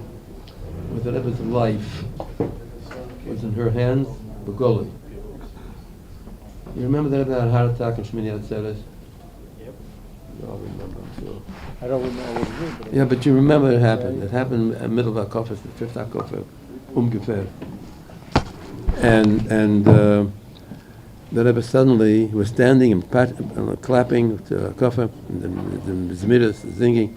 He takes hold of the chair. He had trouble standing, and then he sits down.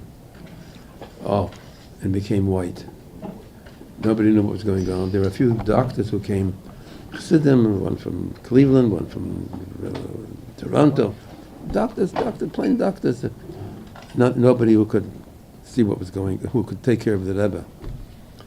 And the Rebbe finished the HaKofer, and he went with the 6th and the 7th HaKofer. And I don't know how he did it.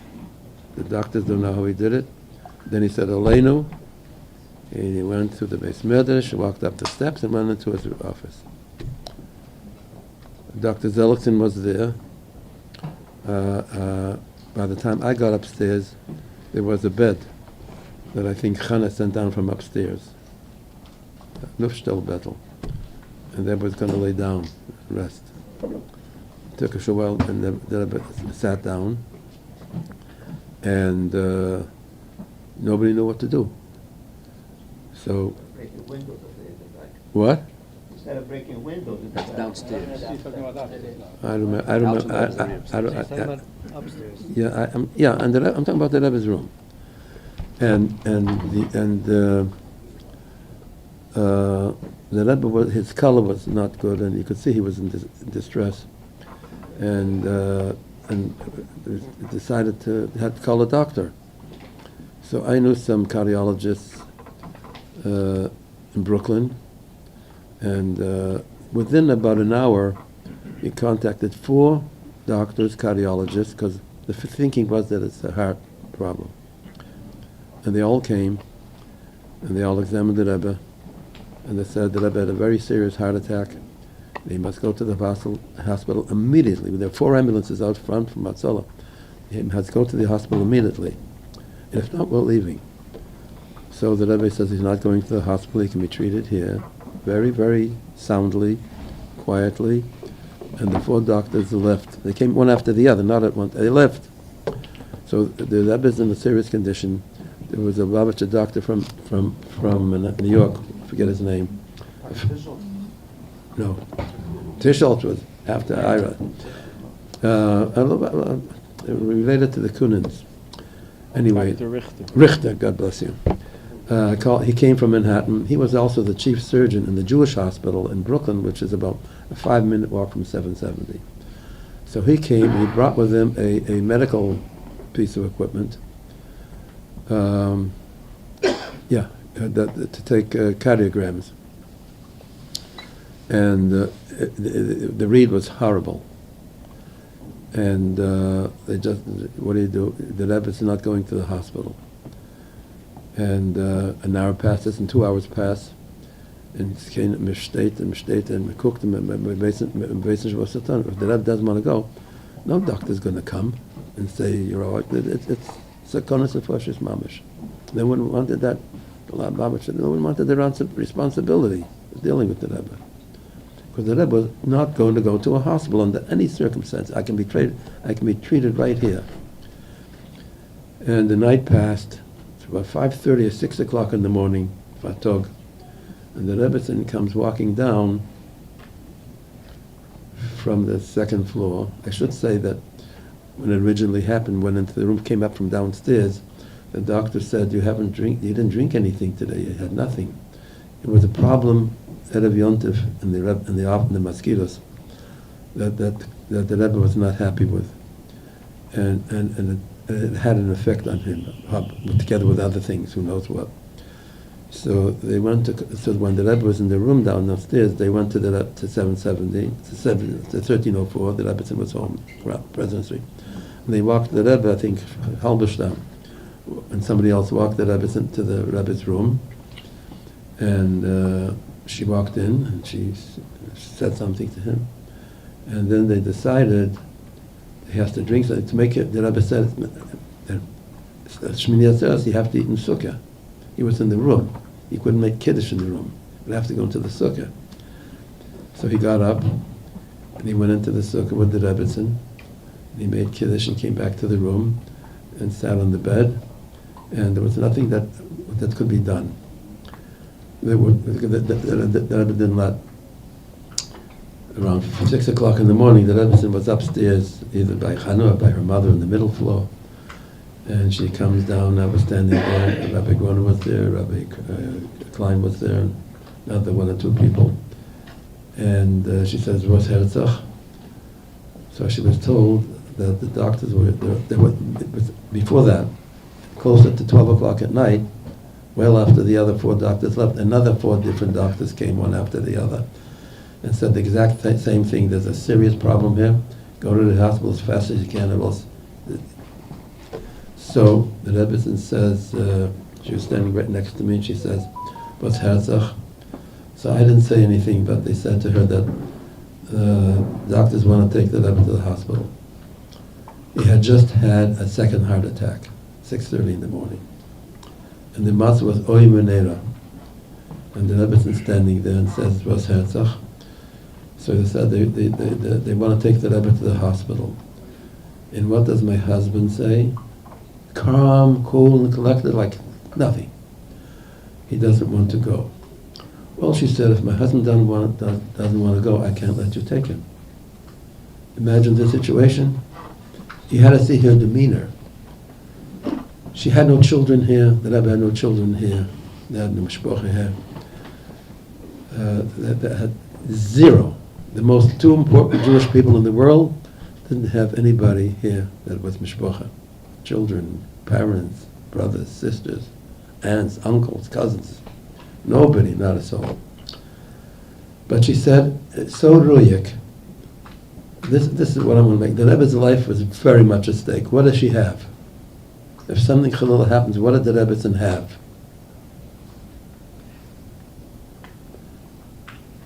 So she said, I walked out of the Zal, the Gan Eden HaTachten.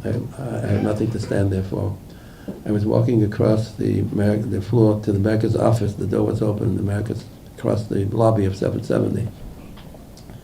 And I hear... Can I stop you? What did the Rebbetzin tell you after you said that they want to take? They want to take him to the hospital. What did the Rebbetzin respond? What does my husband say? And if he doesn't want to go, if he doesn't want to go, I can't. I can't allow you to take him. okay, you said that. I never saw. I think you said something about you never saw him not in full control of himself or something like that. Oh yes. God bless you. God bless you. Very important. That's why you need friends. That's why you have an important position. She said, all the years that I know my husband,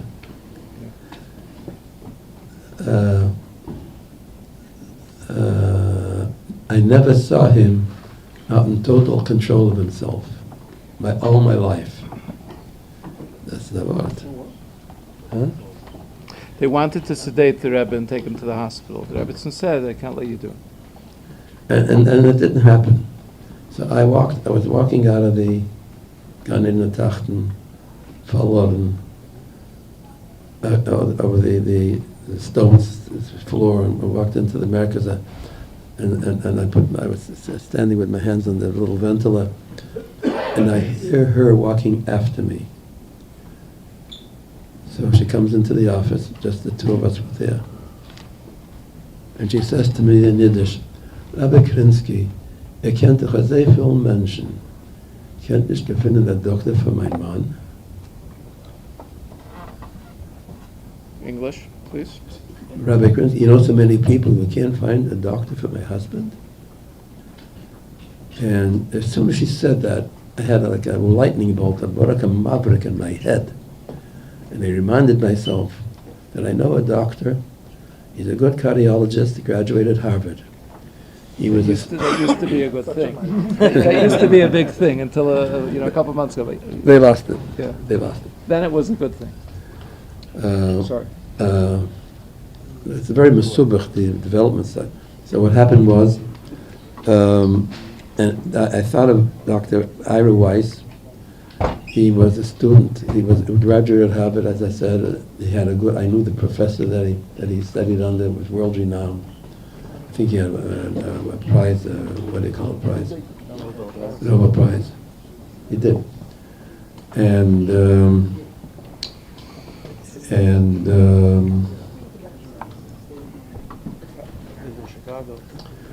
I lived 1,000 miles away. So I thought I'm going to call him.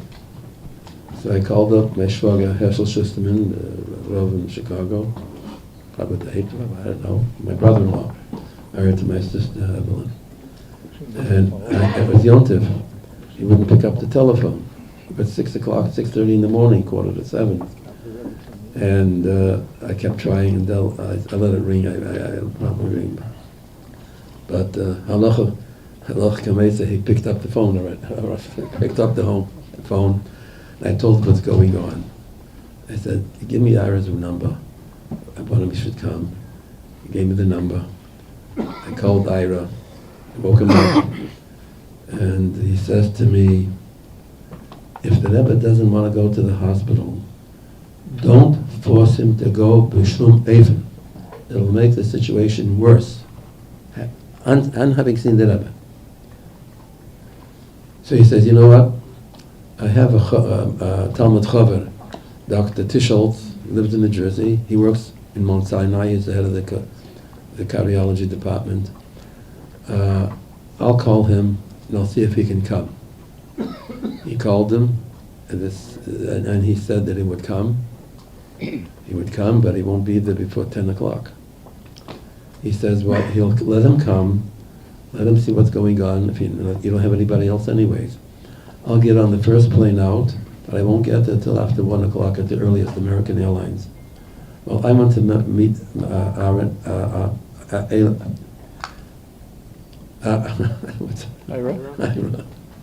I'm very tired. At the airport, we had a police escort. We went to 770 as fast as we could. Dr. Tischelt was still there, and in the interim, those few hours that he was there, he praised the situation to Kameshahu, and he ordered meeting some pharmaceuticals that you need for such a case. And you could see that Rashad came down to say, you could see that the Rebbe had an improvement from that little tipple from the Gehenna Refuahs. And so what happened was, Ira has a wife and children. He has a practice with other people in Chicago, but he did go home. 1,000 miles away, he was as close as the next door neighbor, because he stood in the Rebbe's room for 3 weeks, and he lost his practice, but he saved the Rebbe's life. The I want just kind of makom. The point I want to make, I don't want to lose that. The point I want to make is the Rebbetzins. The Rebbetzins' reaction to that situation was such calm and belief that her husband can do nothing wrong, and he'll be okay. He's in total control. If he's in control, then he's in control. And so you see how the Rebbe trusted her when it came to the deposition in the court case, and you see now the reverse, how she trusted her husband when it came to another life mamish case. Didn't get excited. What other human being can do that when the person you love is just without anything else? I would say he cherished her maybe more than anything else. She was the Rebbe's daughter. How would the Rebbe treat anything belong to the Shver? I mean, it's plain seichel, I think. I don't know if you like that much. But so you talk about the Rebbe, and you're not talking about a regular person, but she was so simple she could carry on. When mothers with children would come by to see her for a bracha, for a chuppah, she handled it like a mother, but she wasn't a mother. She was never a mother. But she handled it like so sweet and so nice and so bakfam. I don't understand the Rebbe. I don't think I can tell you nobody does. The Rebbe was of the same psyche. Could never understand. Many times, I mean, I spent. One time I was speaking with her at night on the telephone. She called me at home, and I told her that tomorrow I'm going away. I have to go on a trip. She said, "Where are you going?" I had to go up to the new Camp Gan Yisrael. It was new at that year, and there were some legal papers and property that I had to sign as secretary of the corporation. So I'm going up. She says, "How long will it take you?" Well, back and forth, I said, it was before 17 was built, the highway. About 6-7 hours. She says, "Can I go with you?" By all means. So she came and she had a shopping bag with coffee and with some chocolate. The pashtus, pshittus atzmas. It was just, I can't, many stories like that. I had so much time with her. If you're jealous of me, you have good reason to be. for both. I wouldn't pull the microphone away from you, Stamazai. Not that I pulled it away, Chasvan, but I think Kana Malcolm, since you mentioned Dr. Weiss, to give a bracha for Yitzhak B'Shan Teves to Yitzchak Zev Levi Ben Zelda, Dr. Weiss, Ira.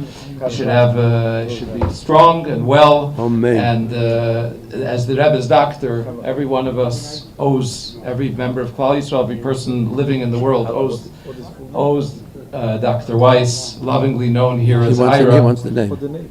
Yitzchak Zev Halevi Ben Zelda. I also wanted to mention Dr. Tischholz, but I don't know his name and mother's name. Dr. Weiss's name I know, but if anybody knows it, they're invited. He's another doctor. say- He went into another field. Okay, now he's a magician, if I'm not mistaken. He practices magic, Dr. Tischholz. But either way, kommt Risha Berich Yom V'Shalom Teves. So l'chaim for both of them and for everybody who had the supposed to care for the Rebbe and the Rebbe's l'chaim. I once had a cute little story. It's a little personal, but I was amazed how it worked out. The doctor Dr. Weiss's Rebbe, was Dr. Lown, Bernard Lown. He was head of the cardiology department in Harvard University, and he lived in Boston, not far from where I used to live. So Weiss was saying to call Dr. Lown. It's very important.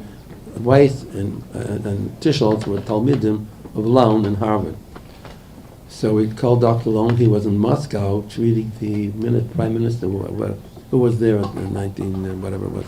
One of the Probably Khrushchev. from the president of Russia. Andropov died very quickly. Anyways, so he couldn't come, but he said he'll be coming back to Boston next week, 5 days. So I'll go to New York. I'll come and visit the rabbi. So he came to visit the Rebbe. Spent a long time with him, long time. He was in his ball from the Rebbe, of course. That's not a surprise. And he advised certain things, pharmaceuticals and things like that. And then he notified the Rebbe. He used to write through me to the Rebbe, back and forth. We did it with answer B'Ksav. That he was going, that he had to go to Russia or China, I don't remember. And he was going, it was Rosh Hashanah. So the Rebbe asked him to take a shefer with him to use when he gets to his destination, whichever it was. But what I wanted to say was that, what?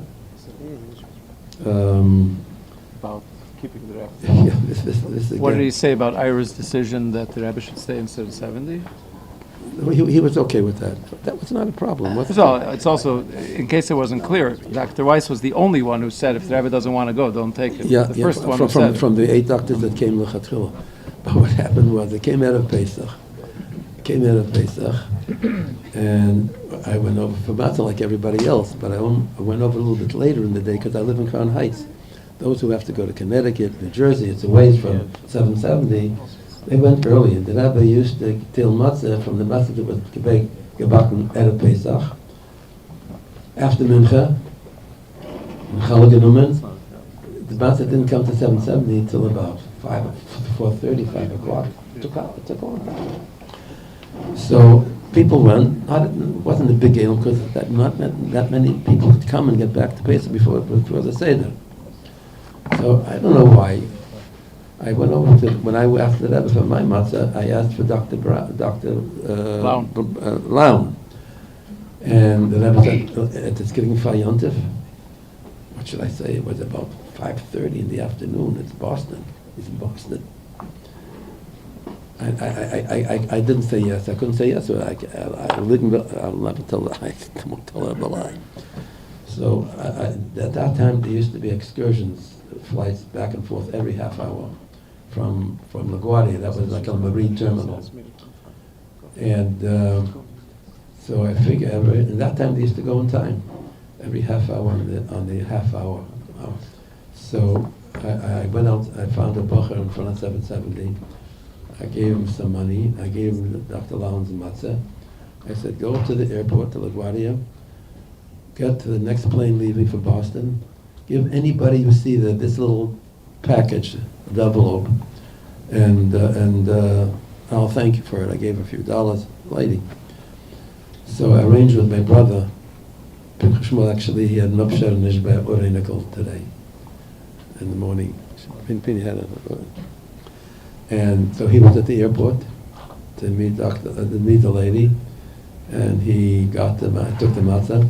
He lives not far from Dr. Lown. He got to Dr. Lown with Yontif. The Rebbe is bewundert. the Rebbe, he's cognizant of what's going on in the clock. So I just thought I would tell you that story too.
Ladies and gentlemen, www. This is what we do at Chassidische Farbrengens nowadays. www.charity.com/library. The Rebbe's library. If you happen to be here and you're still old-fashioned enough that you have a checkbook, we have with us a representative of the library. Make your checks payable, please, to Library of Agudas Chasidei Chabad, or go online and donate. Mistama, they also accept cash, though I don't know for a fact.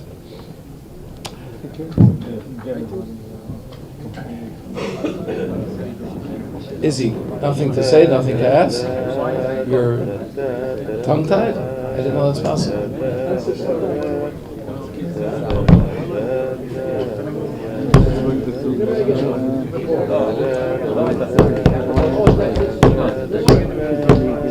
How about when you took the Rebbe to New Haven? Can you share with us something? Okay. Something?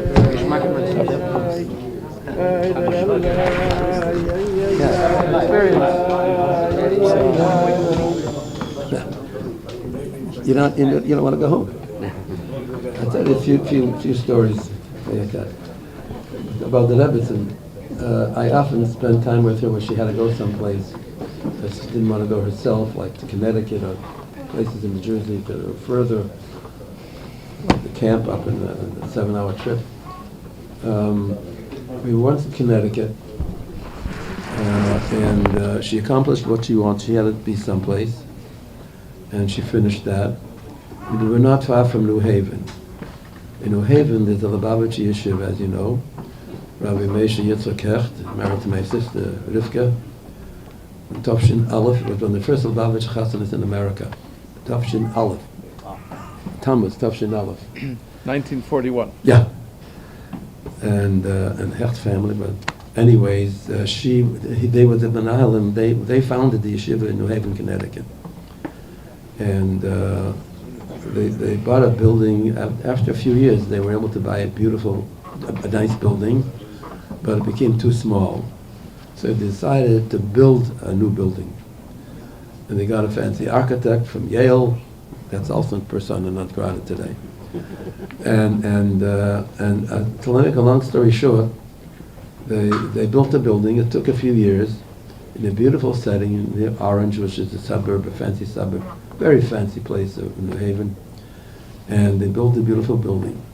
And they were near completion, I knew, because when they would go to Boston, I would stop on the way, my sister's house. And when I was there about 10 miles away with the Rebbe's, and I told her, she knew the Hecht family by then. And I asked her if she wants to building a building, this was not 41, this was like considerably later. It was in the 50s and 60s. After the Rebbe Tzachana passed away. Yeah, the building is named Seven. after Named after Okay, yeah. All right, I'll buy that. early 70s, late 60s. So I asked her if she would like to go see the building that they're building. She knew my sister and Rabbi Tzachana knew my sister Rivka very well, and she said yes without any hesitation. So it was like 5 o'clock in the afternoon. I figured builders are probably finished at 5 o'clock. I went home. There's nobody there. It's just, it won't be any bullen, that she might not be interested in. Anyways, we came to that. It was in a highway. We came to the building, and the driveway was right off the highway, up a long driveway, like a very fancy place. And the building was almost finished, but there were workers around, and my sister Rivka was there. So I drive up. I thought maybe she didn't want to be, I don't know. I didn't know what to think. I don't know why I said it, but she said yes, I went. So we came up the steps. My sister saw the car coming. She said, it was the Rebbetzins' car. She recognized it. And she came running to the car. She was beside herself, the Rebbetzin sitting in the car. I mean, you can imagine. So she asked the Rebbetzin if she would like to get out and walk around. The Rebbetzin said yes. She got out of the car. And she went into the building. And she told me later she never saw a school with carpeting. It was a very fancy school, had a carpet. And she enjoyed what she saw. I'm trying to know, it's the only place that Rebbetzin ever visited in any part of the world. I don't know what she did in Russia, or in Poland, or France, Germany. But in the United States, I don't think she ever visited a school, I'm sure. So she happened to enjoy it. And about 6 months later, my sister and brother-in-law had to go into Yechidus. So they went into Yechidus. So the Rebbe smiled all over them, and he said, "Gat v'daich a feine gerus." That's the story. Huh?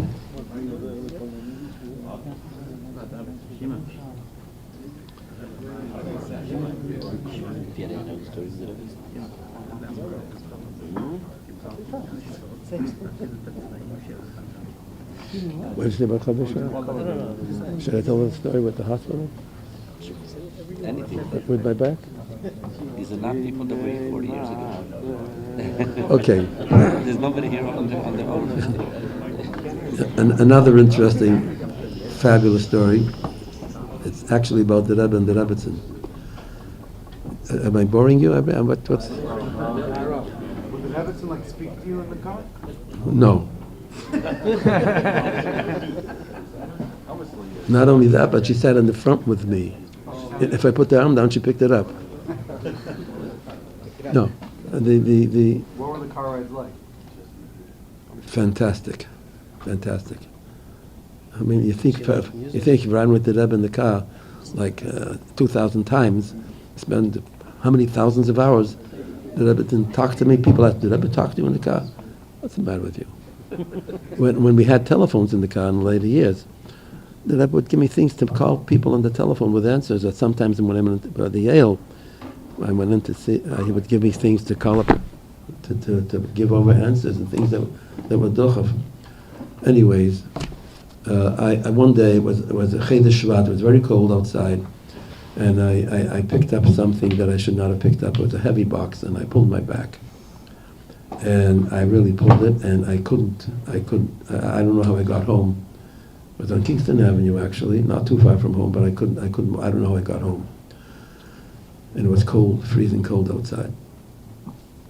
So I got home, and I couldn't go to the office. This was ungefähr Tovshin, I was already in Maskiris about 10, 12 years, from Yud Zayin. About 11, 12 years. And it was the first day I didn't show up in Maskiras. And I didn't say anything. I didn't tell Cholak or anything. I just didn't go into the office. There was no go. So I was eating supper with my wife and children. It's around 8 o'clock, quite late. And the Rebbe is on the phone. And was macht Rabbi Krinsky? I said, I'm okay. Go fine. No. Something is wrong. She didn't say it so slang, but she said some in a very respectful way that if she didn't want to say I wasn't in the office. I don't have to know that she knows whether I go to the office. Don't go to the office. In any case, so I said I saw that she knew something was going on. So I told her that something happened to me today, and it hurt my back. It's hard for me to sit. It's hard for me to lie. It's certainly impossible for me to walk. So there was no sense to go to the office and burden everybody. She says, Rabbi Krinsky, ihr gedenkt, mit der Jahr zurück, mit mir mitgefahren zu einem doctor in New Jersey. He was a Jewish doctor, an orthopedic. That's just the kind of doctor I needed. And I'm going to call him up and make an appointment for you to see him tomorrow morning. And I'll drive you there. So I said to the Rebbe and Bakovadik away that I'll go, but let me drive. She said, okay. So around 12 or 1 o'clock, when it's Monday we set up, I picked her up in the house with her car. We went, and we went to the doctor, and went up the elevator together to the 6th floor. And I went into the doctor's room, and she sat in the waiting room like a mother waits for a kid, and goes into the doctor for them. She sat upstairs in the waiting room. So the doctor spent about a half hour, 35 minutes with me. He gave me a shot that hurt worse than the whole chatchila, but it helped. So I went into the car, and drove back to President Street with her car. And so I left the car there, and I walked to the office. As soon as this was like about 4:30 in the afternoon. And I come to the office, so the Rebbe is buzzing from his office to the Americas. He knew that I was back, and he understood I came to the office. So he wanted me to come in. So I came in, he was standing with his hands behind his back, and he was smiling. He said, "Was hat der Doktor gesagt?" So I said, "Er hat gesagt, soll gehen gleich." He said, "Ich sag schon lange, man darf gehen gleich."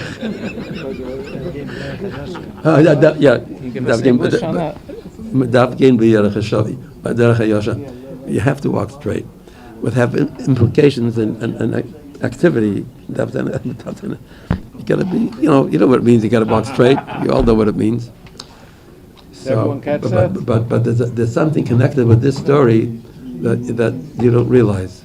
I want to finish it with all the pratim, because I found it to be fantastic. This was at this hour that we got back, 4:30, was the time that I would take the Rebbe home in the afternoon, in the winter time, for about 3/4 of an hour, 45 minutes, or 40 minutes, and the Rebbe would go into the house. The Rebbe still had to be there, of course. We went and put there with you, whatever it was, and then I would take him back, and that happened every day at that time. And what this meant, that the Rebbetzin had to change the Seder Yemi. The Rebbetzin wasn't going to be home at 4:30, and possibly not home, and the Rebbe couldn't go there without her. He would go to have a cup of tea. I don't know what the Rebbe did. I didn't go into the house with her. So they had to arrange before, I'll call eventually, what happens if it comes back early, if it comes back late. Both had to change their schedules because of this guy.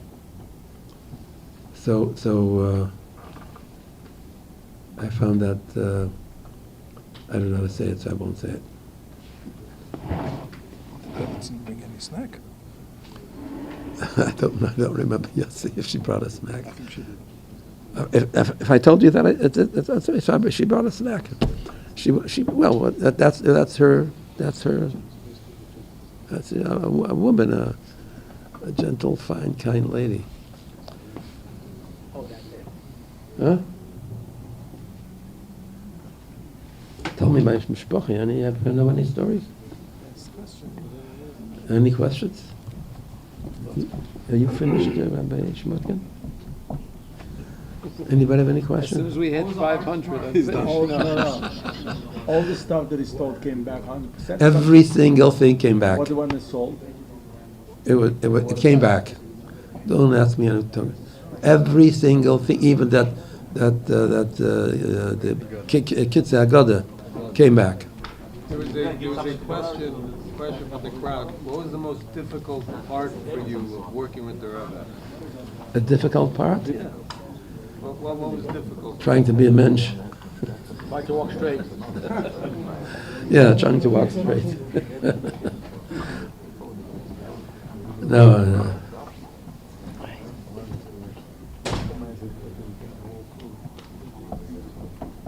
You can't imagine. Was there a difference in your composure and your feelings when you were in the car with the Rebbe, or when you were in the car with the Rebbe? Was there any difference? What can I do differently? I respected both. Also, the Rebbe, you probably feel more awe. You don't feel awe. No, you don't feel awe.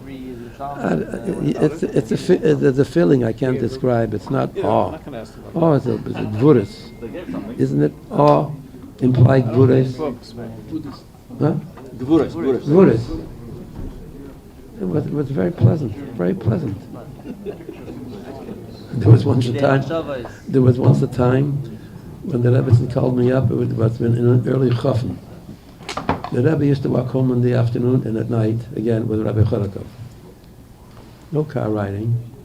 He would walk in the morning. He'd walk into 770, walk into the Americas to the mailbox, pick up his mail, walk into his Rebbe's cheder. So, I'm so tired, I'm forgetting but I want to tell you this. Give me a minute. Yeah. There was some unrest in the Shchuna. And Shmuel Shraga, Olav Sholem, some of you might remember him or not, before your time. Yeah. So he arranged, he set up a group called Maccabees of younger light to meet people at the subway, take them home, give them a hand, whatever they could do. And they had about a half a dozen cars working. So one day I get a call from the Rebbetzin in the office, and she says to me, Rabbi Krinsky, if I would be kind enough to drive the Rebbe home at night, and if he go whenever he will come, I should drive him. I said, but I'm not going to tell the Rebbe. You arrange it with the Rebbe, and I'll be Bekayim. So I think it was on the first day. I was taking Rabbi Charakov was with the Rebbe sitting in the back of the car, and I'm driving, and mittabo get the Rebbe Yehuda Maccabi. That's the story.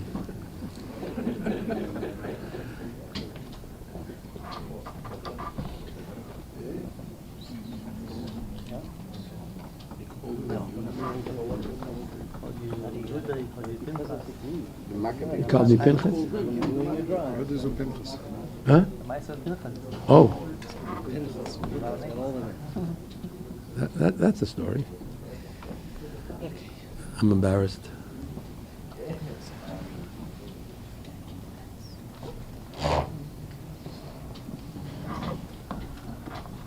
They're going to the oldies but goodies, you know.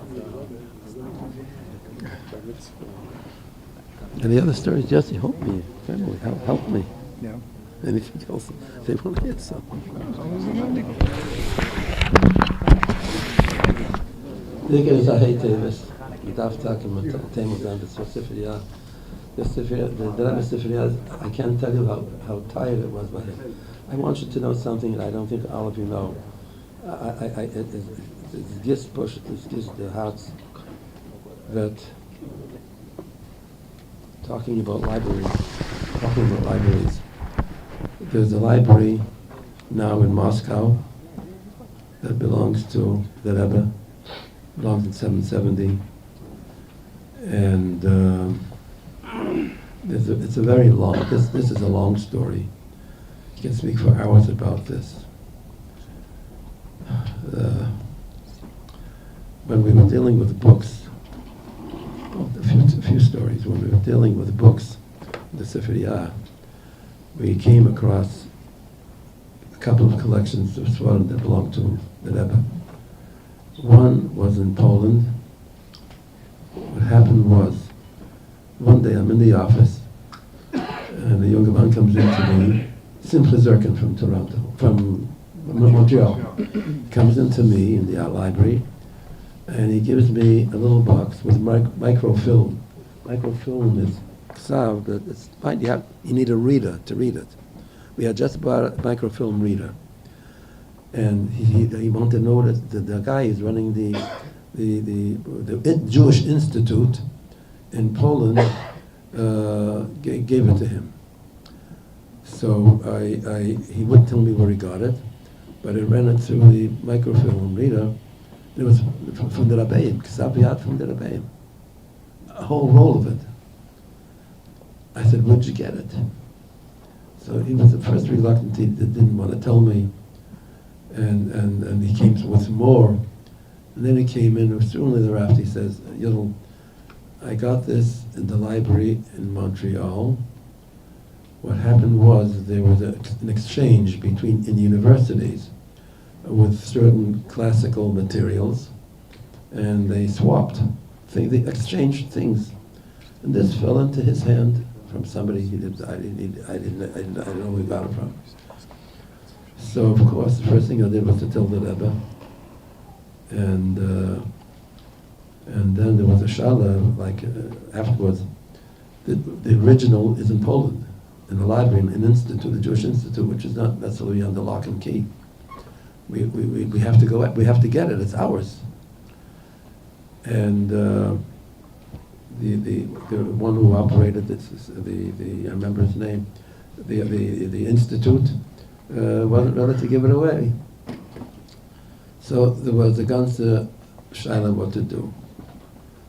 So there could be two ways of getting it: either by giving somebody some money, or to go to the State Department in Washington to deal with it government-wise. So we asked the Rebbe what to do. And the Rebbe said we should go through the government, the Secretary of State. I made many trips to Washington with Rabbi Shem Tov, speaking with a lot of influential people. And we made some headway, but strangely enough, there was a cardinal bishop in Poland that Rabbi Shem Tov knew. And he somehow got him involved in this. And he was in touch with the Vatican, and they were in touch with this institute in Poland. Somehow there was a Polish. The cardinal was a Polish birth. So this was in 1972 when we started dealing with it, and we were in courts and we were all kinds of places. We met some very high-level people in Washington. I don't remember the names, but you would recognize some of the names. And when it came to, by the time it came to 72, 5 years to 77, it was Lamed Zayin, I think. Is that Shnim? Lamed Ches, okay. It came on it. Yeah. Oh, so you know about it. Of course you know about it. So what happened was, they agreed to give it to us, and in order to pack it up and to know what to take, the Rebbe sent Rabbi Shem Tov and Rabbi Chitrik from the Tanyas to pack up they packed up 5 big wooden crates and shipped it to New York. It came to New York, Tovshin Lamed Zayin, when the Rebbe was in his room. Lamed Ches, yeah. May have been 77, and in any case, it came to 770 for sure. 5 big crates. The crates, I think, are stashed in one of the storerooms in 770, and the books were put into the library. and it was a very, very choshev thing. There was where was the collection where the Rebbe said that there was a ksava when Eitz Chaim the Rebbe said Zera Choshev Sefer? Was that the Polish books? Yeah? There you go, good. So this was Chedesh Tishrei, and the Rebbe wasn't going out of his room. So I asked the Rebbe if I should bring in some of the things that just came from Poland. He says no, but the first thing I'll do when I go out, I'll go into the library to see the Svarim. That's what happens. People say, was Nissen, Reish Chedesh Nissen, Erev Reish Chedesh Nissen. I'm sorry. Yeah, that's how awake I am. But yeah, and anyways, whenever it was that I went into the library, I had an office with Rabbi Levine. I had an office over there. You remember I had an office in the library, in a beautiful desk, and all the titles for them were in that room, and the Shadurim that Davi sent over the copies of the film. That was in my room. Was choshev. And the Rebbe sat down in my chair, my desk. We had tables full of svarim, and the Rebbe spent 55 minutes, I think, in the room. He got tired, and there was one thing that he said, choshev ezach, and he made a few remarks as he blotted through some of the things, but with Hanua. Now it's ours, his Rebbe's. So that was a very important. It happened at a good time. That it was B'chaya. These things that Rebbe meant so much. We have no idea how much it meant to the Rebbe Kisviyat things. And then we had the problem. There was the library. My shver Olav Shalom was in Lubavitch the year after the Second World War, and they wanted to take. They were around Lubavitch, the Russian, huh? First, yeah, what I say, second one. Yeah, it was all one big war. And it's not finished, by the way. So what happened? The Jews will finish it.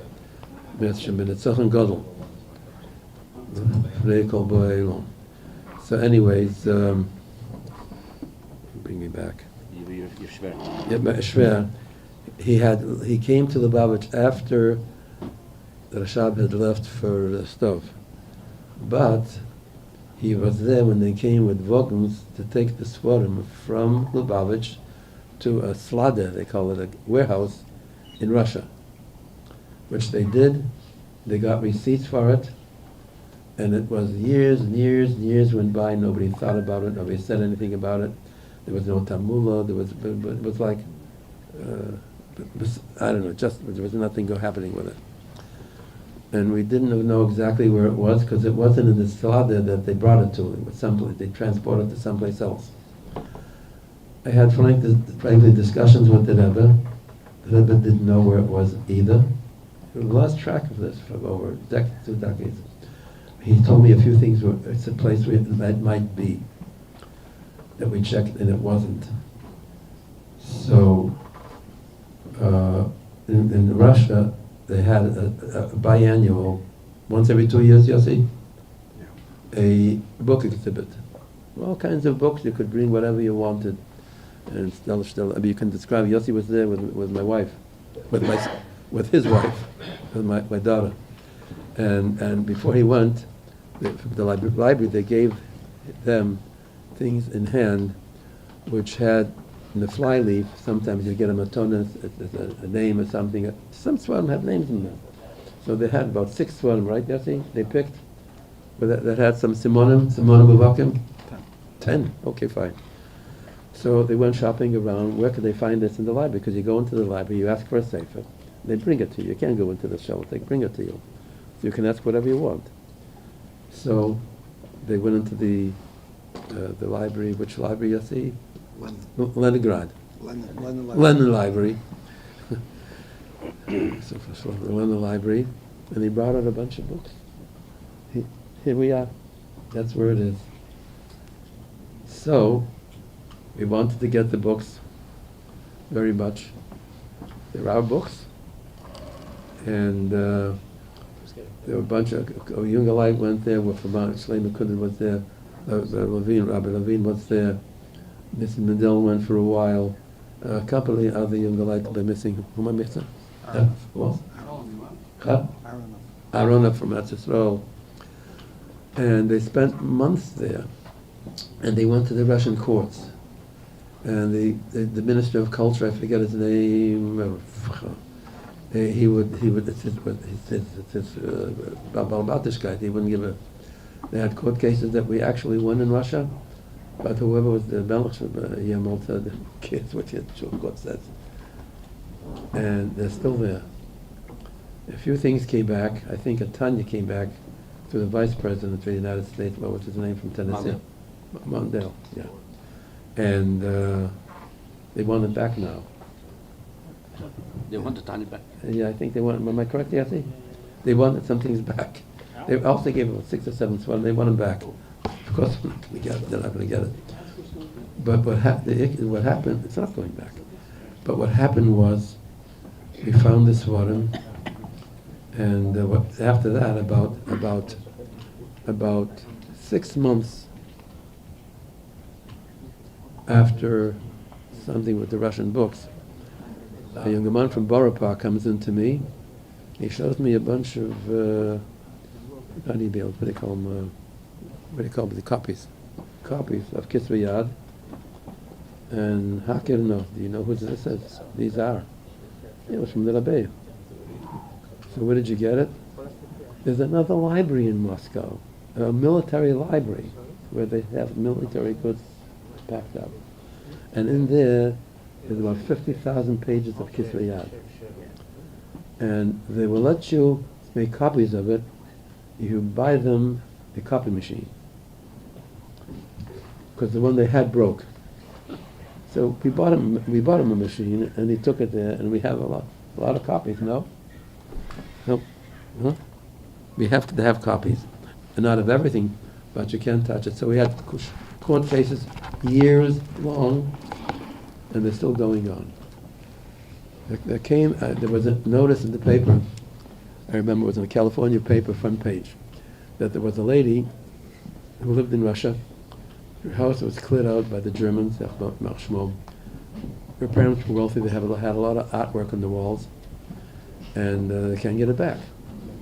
So Congress had just then, a long time ago, passed that if any American citizen can prove that in the other countries there is material, artwork of various kinds that belong to them, they can be tried in a U.S. court in the United States. Well, that opened. I called Beryl right away. I said, this is front page news. It means that America can make a case in America to make the claim.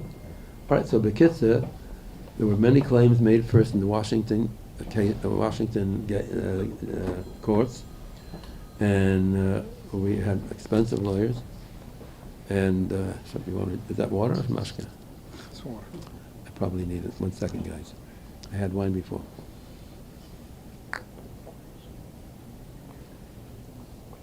Thank you. So we won the cases, but it didn't mean anything.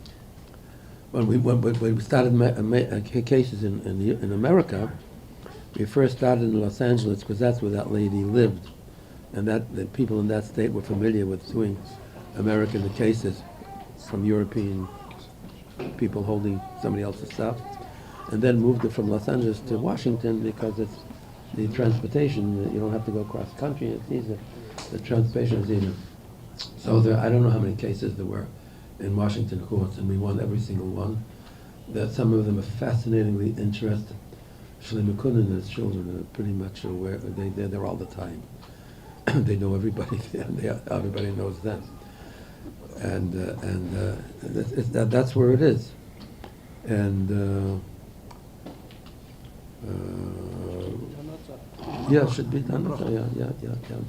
Everybody should give a bracha. We should done the Natzach, and all these the Rechush and these holy Tahara things should come to 770 to the Rebbe, the Kodel Mamish, and we should be busy learning them and keeping them and doing them, like the Rebbe said after the Tzachon from the Dadat Tzachon Hey Teves. Amen. We gave a bracha before to Dr. Weiss and to Dr. Tischholz. We have with us another person who helped the Rebbe quite a bit as well. His name is Rabbi Krinsky. So we'd like to give you a bracha. Teves. Like a gesundte Jahren. You should continue nachas from your children and your eneklach, and your eneklach, and your eneklach, your nephews too, your great nephews too. And nieces. Nieces. Your great nieces too. And those who need should have the find shidduchim b'kar of mamish. This is all part of the bracha to Rabbi Krinsky, that those who need should have shidduchim b'kar of mamish. And very quickly you should be driving the Rebbe once again to Yerushalayim HaKodesh. Amen. And to all those where I hear there are 260 people still sticking online, there are some death threats coming this way that we shouldn't stop the live feed, but I think it's ending. But all those of you who are still watching, to everybody who's still here, please donate to the Rebbe's library at charity.com/library. Yom Tov. Yom Tov.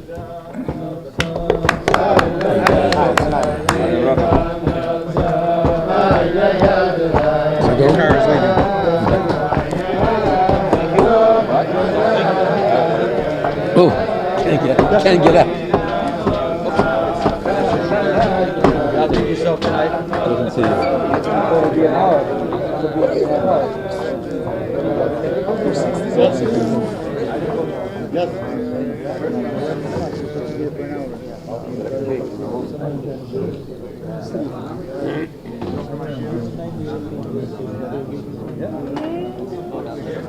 People are hungry. People want to hear it.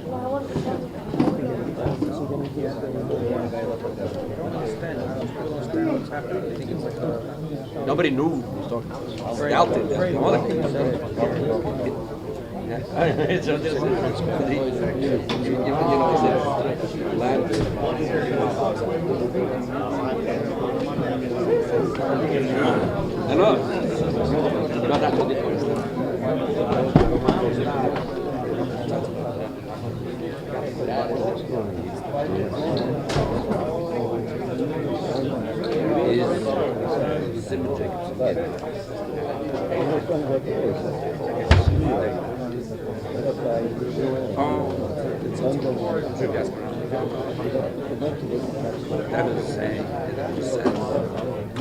Somebody.